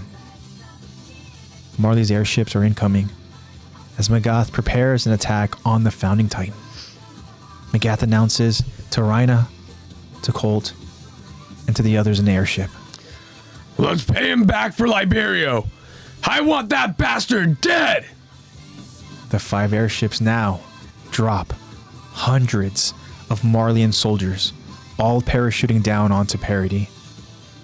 We then see Marleyan soldiers quickly dropping some sort of gear out of an airship. Except, we see that this isn't gear at all. It appears to be one of their anti-Titan cannon turrets. Gabi alerts to Peak as they are stuck in the middle of Aaron's Titan and Porco's Jaw Titan. Hey!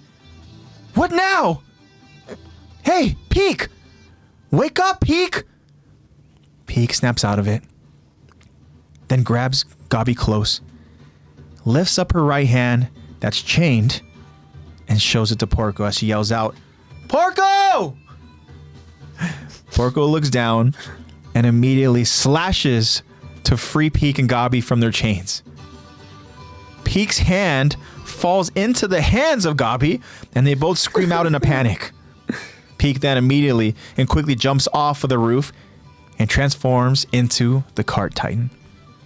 Porco, in his Jaw Titan form, now lunges towards Aaron's Titan to try to strike him down. But Porco cannot do a thing as Aaron showcases his strength. So Porco leaps away, bouncing from roof to roof. Peak, in her Cart Titan form, now climbs back to the roof to rescue Gabi by placing her in her mouth. The Cart Titan takes off, leaving Aaron Yeager alone on the rooftop. Aaron again stares up at the airships. I can't believe Marley was desperate enough to try something like this. They're practically coming in blind. Why would they put what's left of their military at risk? Yelena calls out to Aaron. Oh, God help me. Aaron! Nope. You could just read as Yelena. Yeah. Aaron, can you hear me? Aaron looks down to notice Yelena and Onion Capone. Abandon your Titan body immediately. We need to get you inside. Then you can escape underground with the Warhammer's power. You'll be at a disadvantage if you fight here. Yelena stares to see if Aaron understood. But instead, Eren begins to march forward. Yelena calls out to Eren again, but it does nothing as Eren marches alone towards the descending Marleyan soldiers. And one of those soldiers dropping by parachute we see is Reina as Eren challenges, "Let's do this, Reina."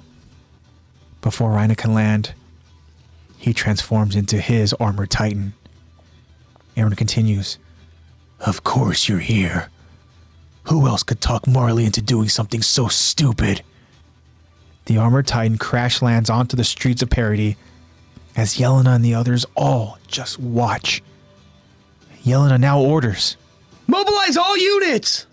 but the other Jaegerists are just stuck staring. "Hurry! Protect Eren!" Yelena now wonders to herself, "Eren, why?" Eren and Reina stand staring at each other with a score to settle as Reina flexes his armor. And Eren's titan gives out a warning roar. Eren now immediately sprints towards Reina as Reina braces for Eren's attack. It's time for them to settle the score. But to be continued. Damn. Next week's gonna go crazy. Yep. It's going to go crazy for sure. Hey, we got Lex in chat. Lex? What's up, Lex? Lex is high at 10:35 a.m. Good What's up, morning. Lex? Good morning to you. I hope that you are enjoying your trip. We miss you, of course, and we can't wait to have you back with us next week, even though I'm sure you're probably like, the Philippines is cool. I want to go and stay. I'm sure you probably want to stay over there with Luca. But yeah, we do miss you, Lex. We guys wait. And yeah, we wanted to go ahead and just focus on this first part here. Right? Because we are waiting for Lex. We're waiting for Lexy to go ahead and come back so we can go ahead and get into like the, cool shit. We needed Lex to do the scream this week. I know. We were talking about it last week before Lex left. Where it's like there's such a funny scene where Peak literally is like, "Porco!" And then Porco later, without hesitation, just looks down and just goes, It's funny the way that literally Peak's hand falls into like Gabi's hand. Just like, oh shit, I know. Oh, the double comical yell. Yeah, Alex goes, oop. Yeah. But yeah, so at this point here, this is another example to me where it's like when you need Eren to listen, Yeah, I like how it's like a full 5 seconds of his Titan just being like, yeah, I know. Nah, I don't really feel like He's just like, I'm good.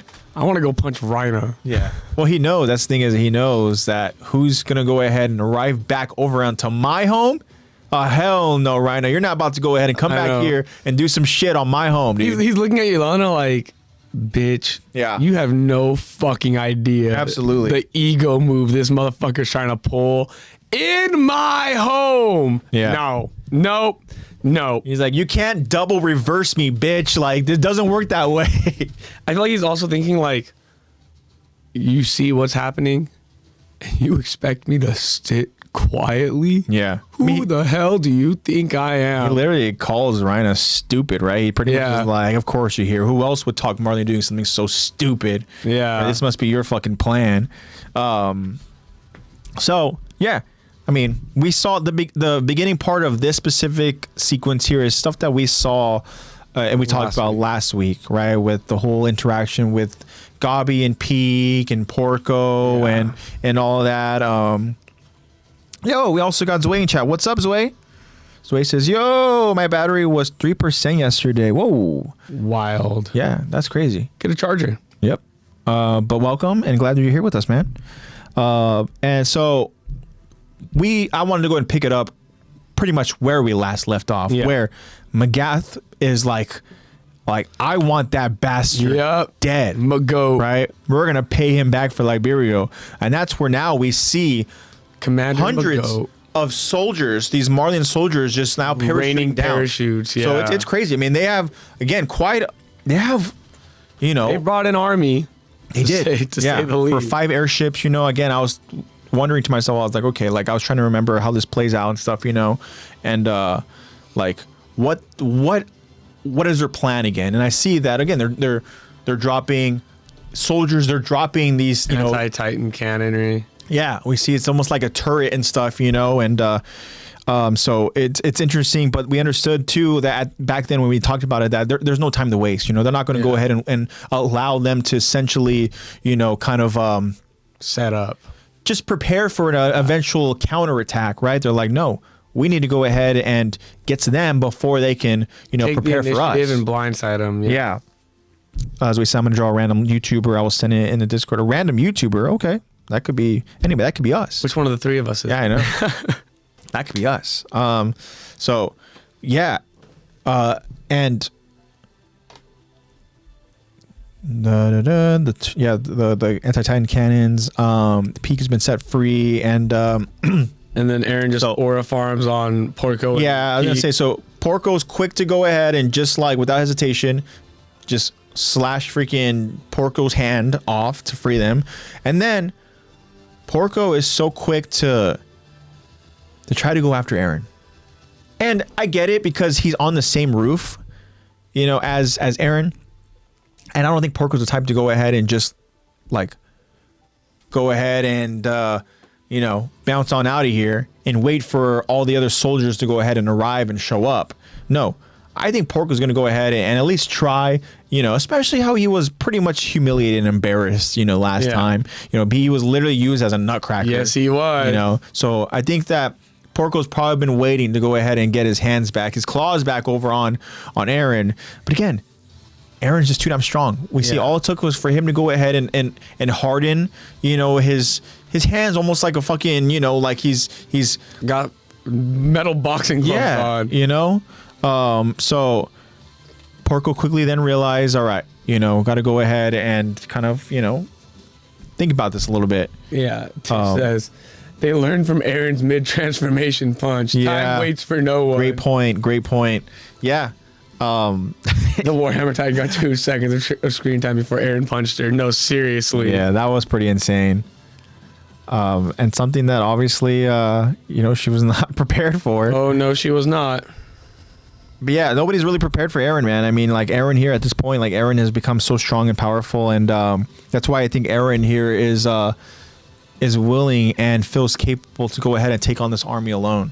Yeah, you know, 100%. I mean, he's probably thinking, for crying out loud, I went ahead and I did this over in Liberia already, you know, like I could probably go ahead and do this as well. Or maybe, again, he just knows how it's going to play out. You know, we don't know, again, to what present Aaron is aware of and how he understands things are going to transpire until they eventually do transpire, you know. Mm-hmm. But either way, he knows Rhina is there.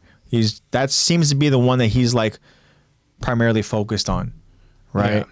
Yeah. To where, like we even discussed, like Yelena cannot go ahead and break through to Aaron, and we see that from the moment that Yelena saw Peak, it was almost like defensive mode. It was like Aaron, you cannot trust her. Mm-hmm. Even Aaron was like, oh, I can't trust her. I don't trust her any more than she trusts me. Mm-hmm. Like he knows. He's like telling, you know, Yelena, like, oh, I'm aware, you know. Let's kind of let's have some fun. Let's go see where this goes. You know, it's kind of like I'm curious to see what they kind of cocked up, what little scheme they got going. And so it's like he's willing to go and gamble a little bit, whereas you can see Yelena's immediately like Aaron, like abandon your Titan body, right? We need to get you inside, escape underground with the Warhammer, with the power, right? She tells him, like, you'll be at a disadvantage here. Mm-hmm. And like you said, Aaron stares for a little bit, almost appalled, like, what the fuck did you just say to me? Who the fuck do you think I am? Do you know who I am? Right? And then he literally goes out there and he's just like, nah, fuck this. I don't need to go ahead and deal with this. It's almost like another Mikasa, like, Aaron, don't do that. It's like, fuck. It's almost like Aaron does the opposite. I know. He's like, no. You told me not to eat that cookie? Yeah. I eat that damn cookie. Yo, we got Marco in chat. What's up, Marco? What up, Marco? Miss you, buddy. Hope all is well. Yeah, man. It's cool to go ahead and have you in chat. That's what's up. So Aaron has now taken upon himself to not only not listen to what honestly is best for him at this point, right? Because he understands, at least everybody else understands how important Aaron is to you know, the overall game plan, right? It's interesting because one thing we talked about with the previous scene with Zeke was just like, does Zeke know what's transpired, what's happened and something, and it's like he doesn't know, right? But he's still going along with the plan. And then here we have like Eren, who's like doesn't know what's happening with Zeke, but it's almost like fuck Zeke, like I'm gonna go ahead and do my thing, and then that probably is a strong indication to how things are gonna play out down the line, But again, it's like the two differing views, and with these Jaeger brothers, where it's like it's kind of crazy to me. Marco says I keep forgetting y'all are on YouTube and on Twitch. Yeah, yes sir. Yeah, we're on YouTube. We have switched platforms because Twitch sucks butts. Yeah. So he goes, the crazy fact that when Eren and Armin was in the past, and when Eren said he chose his mom to get killed. Yeah. How crazy was that, huh? That was another crazy realization. It's almost like the moment where you realize, like, okay, Eren has lost his damn mind. Yeah. But the power, man. I might even say that he's a slave to freedom. Yeah, absolutely. And that's a great thing too. Like, I watched that video that you sent me. Oh yes. And it's such a trip, huh? I love the way, it's hard for me to even go, because the way that specific content creator so eloquently explained like the characters, right, between Luffy and between Eren, right, and how Eren is the slave to freedom, right? And when you have like somebody like Luffy's character, where he is almost like this beacon of light, the embodiment of freedom. Yeah. And so that video was pretty insane. I wonder if I can go ahead. You sent it to me, right? I did send it to you. I wonder if I can go ahead and send that over in chat real quick, because I think it's a fun watch for anybody that. Oh, dude, I saw that because it had popped up on my feed a couple of times. And I'd been like, I'll watch that later. I never got around to it, and then there it is. Well, the day I sent it to you, it popped up on my feed again, and I was like, okay, fuck it, I'm gonna watch this.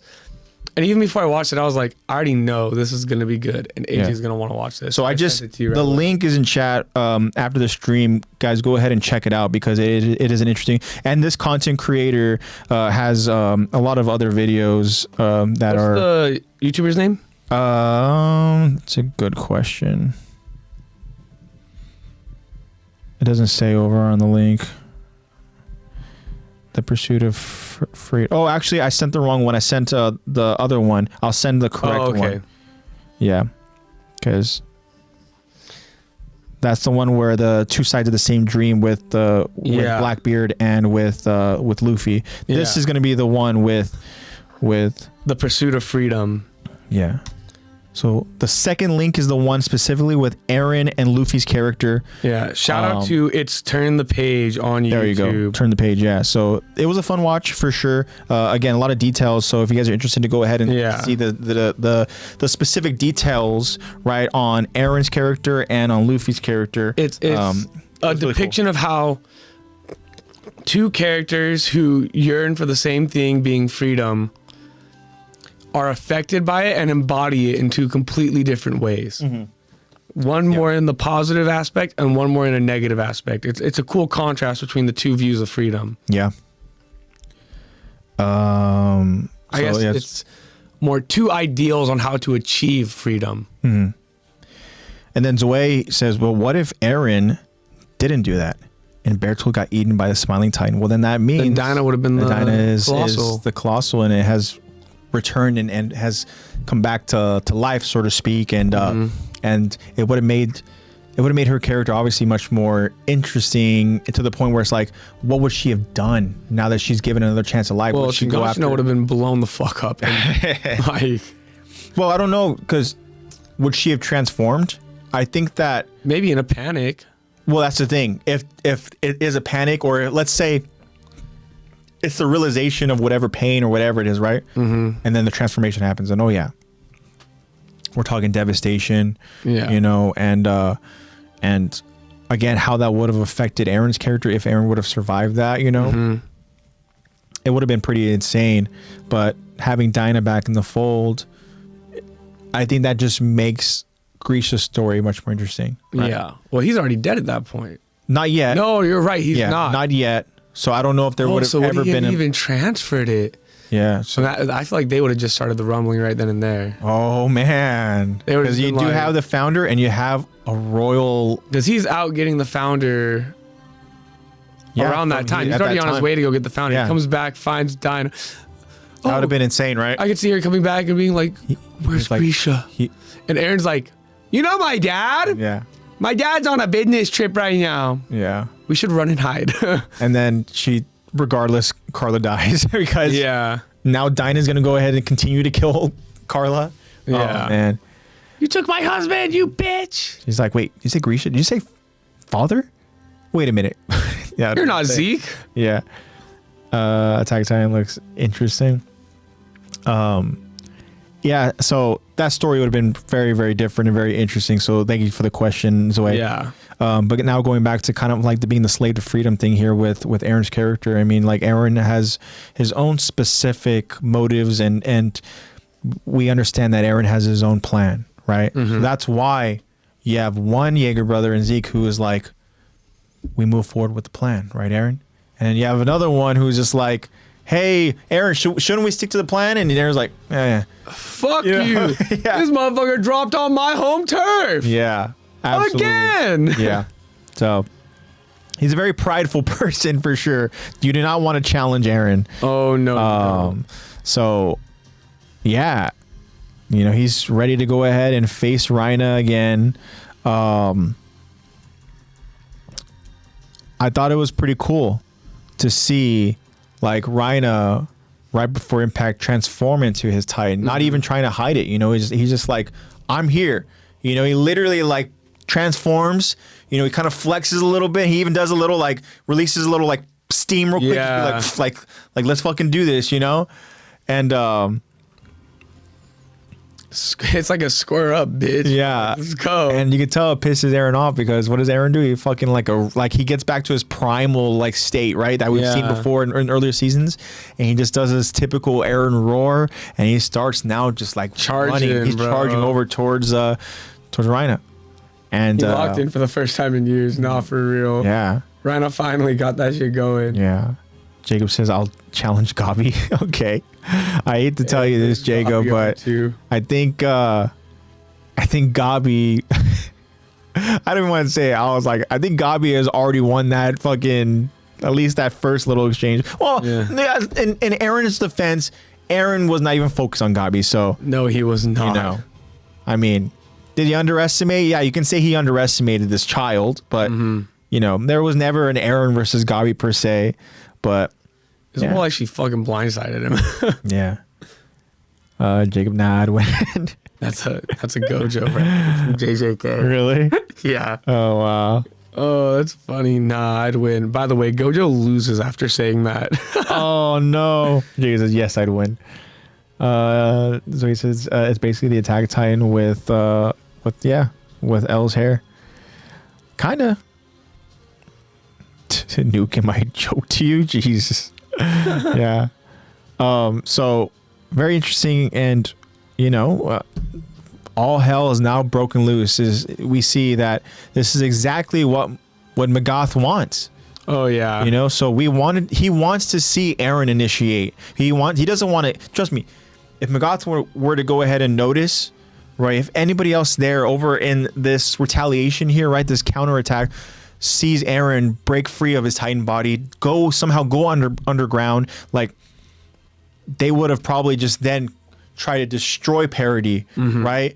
Try to flatline it so that Aaron is forced to go ahead and show up. Yeah, you know, wait for him to resurface. Yeah. So, and maybe that is a way where Aaron just is preventing, you know, death like that. Where maybe this is like freaking 40 chess, where he's literally like. You know what? I'll let you blow up. Yeah, I know you're gonna go and blow up my home. So guess what? I'm not gonna go ahead and give you a chance. I'm gonna deal with it right here, right now. Yeah, yeah. Imagine if Peak took the Founding Titan. I think that's just too much power for Peak to even want. So I don't think Peak would even. I don't think she'd even choose for it. She'd be like, "Oh, pass on that one." Yeah, I think Peak is all on board with being a part of the plan to claim the Founding Titan, but not be the recipient of that Titan ability. Yeah. You know, now if it was Porco would be like, fuck yeah, I'll do it, you know? And they'll be like, oh, no, not you, Porco, not you. We need somebody else who, you know, maybe we can go ahead and trust a little bit. Yeah, 100%. But I think that if somebody was like, Peak, you want to take the founder? Peak would be like, no, I'm good. Brian can do it. Yeah. I'm like, I don't really want that power. You know? Yeah. I have my reasons why I joined the cause. Really, it was just for my dad, but I'll pass on that. Thanks very much. Yeah, she don't want those memories. Oh, hell no, God. she don't. Yeah, can't do that. She You know, Peak is another really cool character. And I know that's another character that that Zebra Cakes. I think she said is in her top 3. I think. Oh, that's cool. She mentioned, you know, in really no particular order, but she's the 3 characters that she mentioned are Gabi, Peak, and Levi. I don't like how you said Gabi first. Well, we talked about Gabi first, you know. So Lex, wait till you hear what we have for you next week, dude. Yeah. Lex, you get a chance. Listen to, I don't even know what timestamp it would be. It was for after One Piece talk. It had to be like 30, 40 minutes in. Yeah.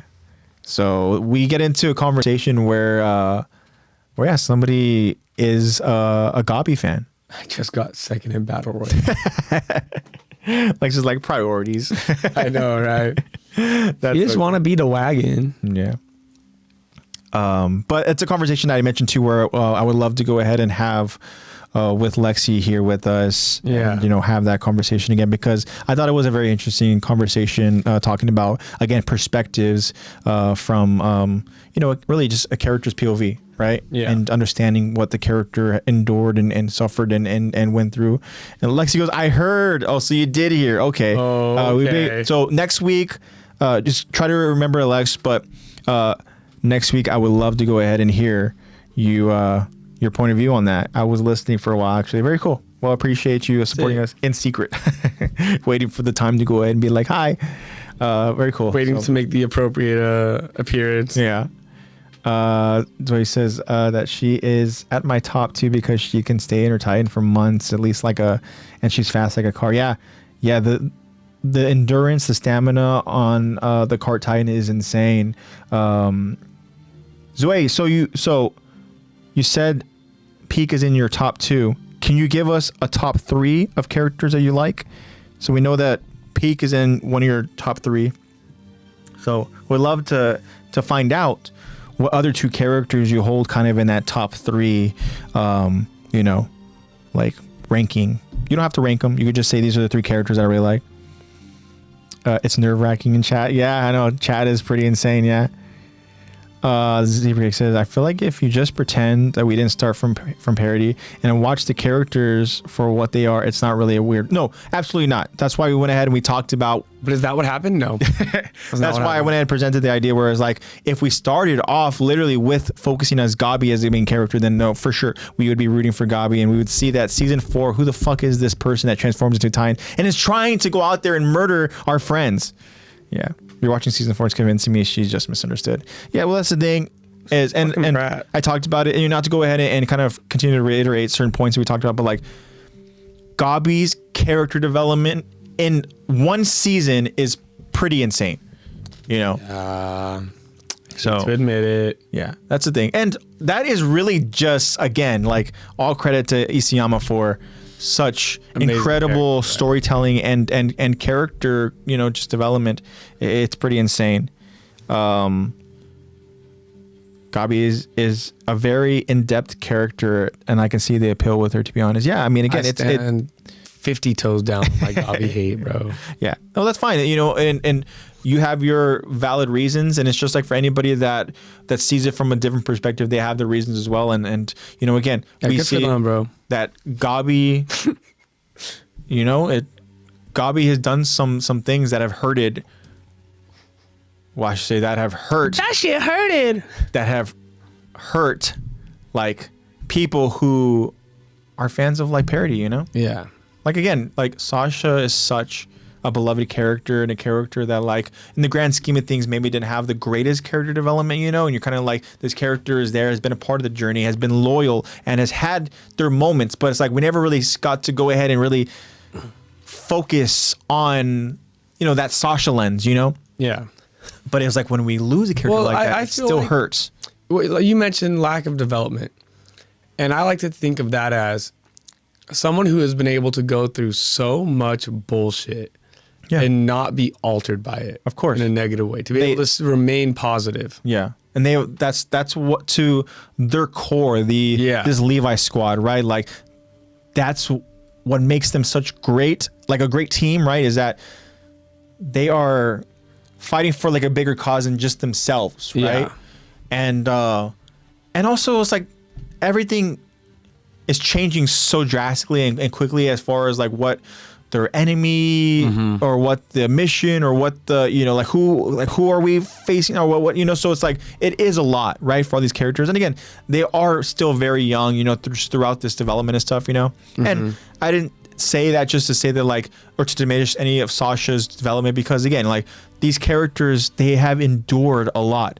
But I just meant like like Sasha is such a great ally, such a great team member, and has been there for moments where we see like if shit goes down, Sasha fucking does some badass shit to show like try me, I have this fucking, you know, hand on the trigger, I have this fucking, you know, bow and arrow or whatever, you know, like she's there. And so it's like the moment that she's not there, like it sucks, you know. And like, who's the one who did that? It's like Gabi, you know, fuck that little kid, you know. Fuck that kid. So that's where like it hurts, right? So it really depends on, again, the perspective of where you're viewing things, where your allegiance is alive. Yeah. And also it could just be not even a matter of allegiance as well. It just could be just really how deep you really view certain characters, you know. Yeah. So again, if you really do go and dig deep into these characters over in season 4, like, you know, you can go ahead and really start becoming fans of them or start to understand them a little bit more. Like we talked about it last week, like I'm still trying to figure out and understand Yelena's character. Like I still don't, you know. I don't want to. Like that's the thing. Yeah, it's crazy, you know, but that's just a sociopath, bro. Yeah. So it's crazy. But for me, and Zue, I still don't see your top 3 list, Zue. I know, right? Lagging. The characters that I really hold in high regard and I really do love and root for is, of course, Armin, right? I love Levi, and I really started developing and rooting for Falco. Those are probably like 3 characters that I'm like, yeah, I think that I really, you know, I'm all about like loyalty and stuff, you know? Yeah. So I'm like I feel like you can't get really any more loyal than, of course, you know, Mikasa is also in the mix. Mikasa is an incredible character, but I'm like, Armin is as loyal as it gets. Falco's as loyal as it gets. And then we see just like Levi has just almost like loyal by, I don't know, like he has no other option. He has no other choice, you know? Yeah. So I don't know. That's kind of where I stand. Erwin? Yeah. I do. Guess my last one. I don't think you will. I think it's an obvious one when you really take the podcast into consideration. Okay. Obvious? Yeah. All right. So Erwin, Rhina, and then my goat.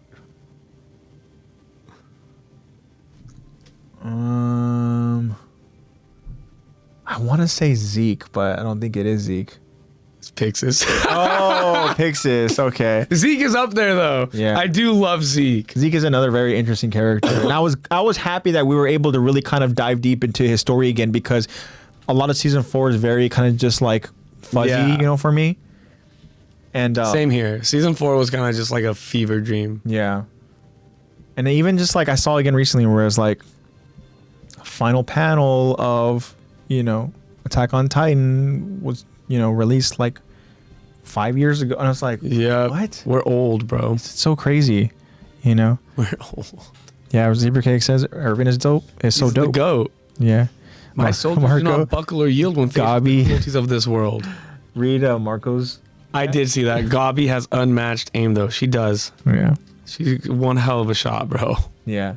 Yeah, for sure. She gives Eren such a headache. And this, or I guess you could say she takes away his headaches. Takes away his headache, I know. Yeah. Yeah, again, this is a child. Fuck Udo. Yeah. No one gives a fuck about Udo, that 4-eyed little freak. I'm just rage baiting at this point. Blows his mind, Marco said. Yep. Absolutely. Damn straight she does, bro. Yeah. I will say though, man, the way Aaron went ahead and just took care of business in Liberia was pretty insane. And that I love that sequence. That was like where it was like, Aaron's not messing around. No, he wasn't. It's kind of crazy. Bro snapped. Yeah. He's like, I was like, you know what? While you're at it, take Connie too. Oh man. Yeah. I think. Oh, so you're crazy. That would have. You know what? She already did take Connie. She took half of him. She took half of him, yeah. Yeah. My boy hasn't been the same since. Yeah, Zeke goes, the way Aaron ate the main dude was crazy. My fave scene. Yeah, Willie Typer. Yeah. Yep. Bro just threw him up like a fucking popcorn kernel. He just waited for his cue and he's like, okay. He's like, Ryan, watch this. I know. He's like, right. Text him. Ryan, are you watching? Yeah. Hear what this fucking Tiber dude's saying? Oh, Ryan is like, yeah, I know, right? Wait, you're listening? Yeah. Yeah, Z-Ray says, I was genuinely so shocked. I loved it, to be honest. Yeah. That is a reason why it ended up being the still image for all the posters for the season. Mm-hmm. Yeah. Him busting out that shit. Yeah. She was, I was like, this show is awesome. Yeah. Yeah, season 4, man, had its moments, and I'm excited for us to go ahead and we're, again, what we're focusing on right now and stuff, you know, it's we're getting to some really epic scenes and stuff, and I'm excited for us to talk about. But there are some other stuff down the line that I'm so excited for us to go ahead and talk about when we start going into the past and we start seeing some of the memories and we start seeing conversations with, like, you know, it's like these people of your past, you know, almost like these ghosts. And man, I can't wait to go ahead and talk about that. Mm-hmm. It's going to be crazy. Yeah, Marco's then pummeling the Warhammer mid power up. Yeah. Yeah, absolutely.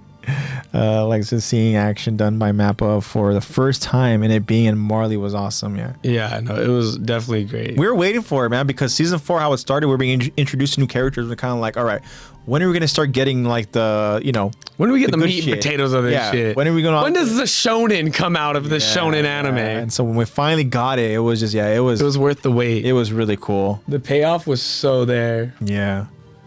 And again, it was all just so like mind-blowing. Yeah. Because one, you're like, didn't know that Aaron was capable of this. And then, you know, again, you have like the moment where like, oh shit, they actually won. And then you're just like, wait a minute. Like, what's this crazy little girl about to do? And then, you know, our hearts are just ripped out, you know? It's crazy. Marco says, yeah, when season 4 started, we all thought Falco was young Rhina. Yeah, I mean, yeah. And isn't it crazy going back and like watching the beginning and like literally not Rhina. Now you got me saying Rhina. Falco is having this vision where he's flying. Yeah. And he's like on this battlefield, literally laying on his back, and he's just reaching out to the bird, you know? And it's just like, again, talk about parallels. It's like the parallel. Talk about also foreshadowing. Yeah, but also like parallels too of like with Aaron, how we saw Aaron start over in season 1, you know? Yeah. I'm like, geez, my gosh. That's what I knew, man. That's what I knew. Falco. I knew he was special. Falco, yeah. But then you have some crazy fucking girl throwing bomb bouquets. Yeah. The girl's got some guts, though. Yeah, she does. That's one thing, too, that I told Zebra Kings was like, you know, for everything you want to go ahead and mention about Gabi is that, you know, she talks a lot, but she does walk the walk. You know? Yeah, she backs it up. Yeah. All right. I think I don't really have any other final thoughts to go ahead and discuss on the episodes that we went ahead and we broke down and we analyzed. Where's my code, bro? Yeah, Jacob, if we can please get a code. But I really appreciate you guys tuning in with us. It's always, I mean, you guys know, like, this is why we do this, man. We do this so we can go ahead and talk AOT, but also like now the show, the podcast has just become just hanging out with our friends, you know, and like, you know, we love it. Mark was asking, did you guys see a Steel Ball Run? I have not started JoJo's Steel Ball Run. No. I don't know when I will, to be honest. I'm not the biggest JoJo's fan. Condemn me all you want. So after Stardust Crusaders, I kind of stopped caring. Yeah. Yeah, we have a code. Wow, thank you so much for that, Jacob. That's what's up. But again, guys, we do this because we love hanging out with you guys, and I'm so thankful that you guys, just continue to go ahead and just tune in and join us live and hang out with us in chat, and also be able to get into some cool conversation and different discussions and stuff, or different analyzing just different scenes and stuff. It's fun, and I'm just very thankful for you guys, and I'm so thankful for your support. Marco says it's a better Stardust Crusaders. Well, when you put it that way, maybe I will have to give it a start soon. Yeah, there you go. Marco, watch To Be Hero X if you haven't already. It's a good one. Okay. I'm gonna trade you, put you on game 2. There you go. So I don't really have much more to say other than, again, I love you guys, and I wish you guys all well. You guys know that. Lex, I love you. I miss you. Thank you for joining us. And to our friends, make sure you guys check out Lexy Line. I know that Lexy has just been so dedicated, and yeah, she's on a little vacation right now, but I know that if you guys were still interested in checking out Lexy Line, wanting to go ahead and get something, personally made by Lex, that Lexy would still go ahead and, make sure that she handles all that. So make sure you go ahead and check out Lexy's store, Lexy Line, over on Etsy. Marco said he'll put on the list. Very sick. Cool. Yeah. Shout out Lexy Line. That's what right. Is it? Use code Attack the Talk for 10% off. It might be. I don't know if that is. Think so. I think it's like Attack 10 or something like that. Lexy, I don't know if you want to go ahead and look in the chat for Lexy's code for Lexy Line. But yeah, guys, thank you again. Also, Attack Talk stickers are on all my luggage, and Luca has some now too. That's what's very up. Cool. You know what's cool too, Lex, is that Dad actually took a couple stickers as well. I think he put one over on his little coffee mug thing over at work. I know where I'm gonna put mine. Attack the Talk is global. There. Yeah, there you go. Yeah, there it is. Attack the Talk 10 for 10% off. Marcus, tell Luca to FaceTime you back. Like he says, code Attack the Talk 10. There you go. You guys see it over in chat. Zeke says, I need some stickers. I got you, baby. I'm taking a sheet today. So, yeah. Yeah, we want to make sure so there should be plenty, right? Yeah. I don't want to go ahead and take any too much. There. But Lex Munoz said, yeah, I got you, Zeke.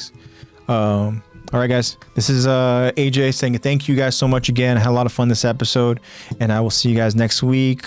And I'm excited to have us all back here together again next week. We're focusing on some cool stuff. So I'm excited for us to go ahead and continue on with this battle that is about to go ahead and take place over in Parody. We're reaching endgame. That's all I got for you guys. So be safe, spread love and positivity. See you guys next week. Awesome. Code Zach and AJ. Thank you for that code, Jacob. Appreciate you, brother. Thank you, bro. No, screw that. Code Jacob today. There you go. Code Jacob. Code Jacob. Very cool. Thank you guys for everyone who was able to show up live and chat and chill out with us and talk to us. Thank you, Zebra Cage, for your opinion on Gabi. It's very enlightening. And I'll leave you guys with this today. A little bit of scripture. Matthew 11:28. Come to me, all you who are weary and burdened, and I will give you rest. We love you guys. Stay safe. Go get your daily bread in, and we'll catch you guys next week. Bye.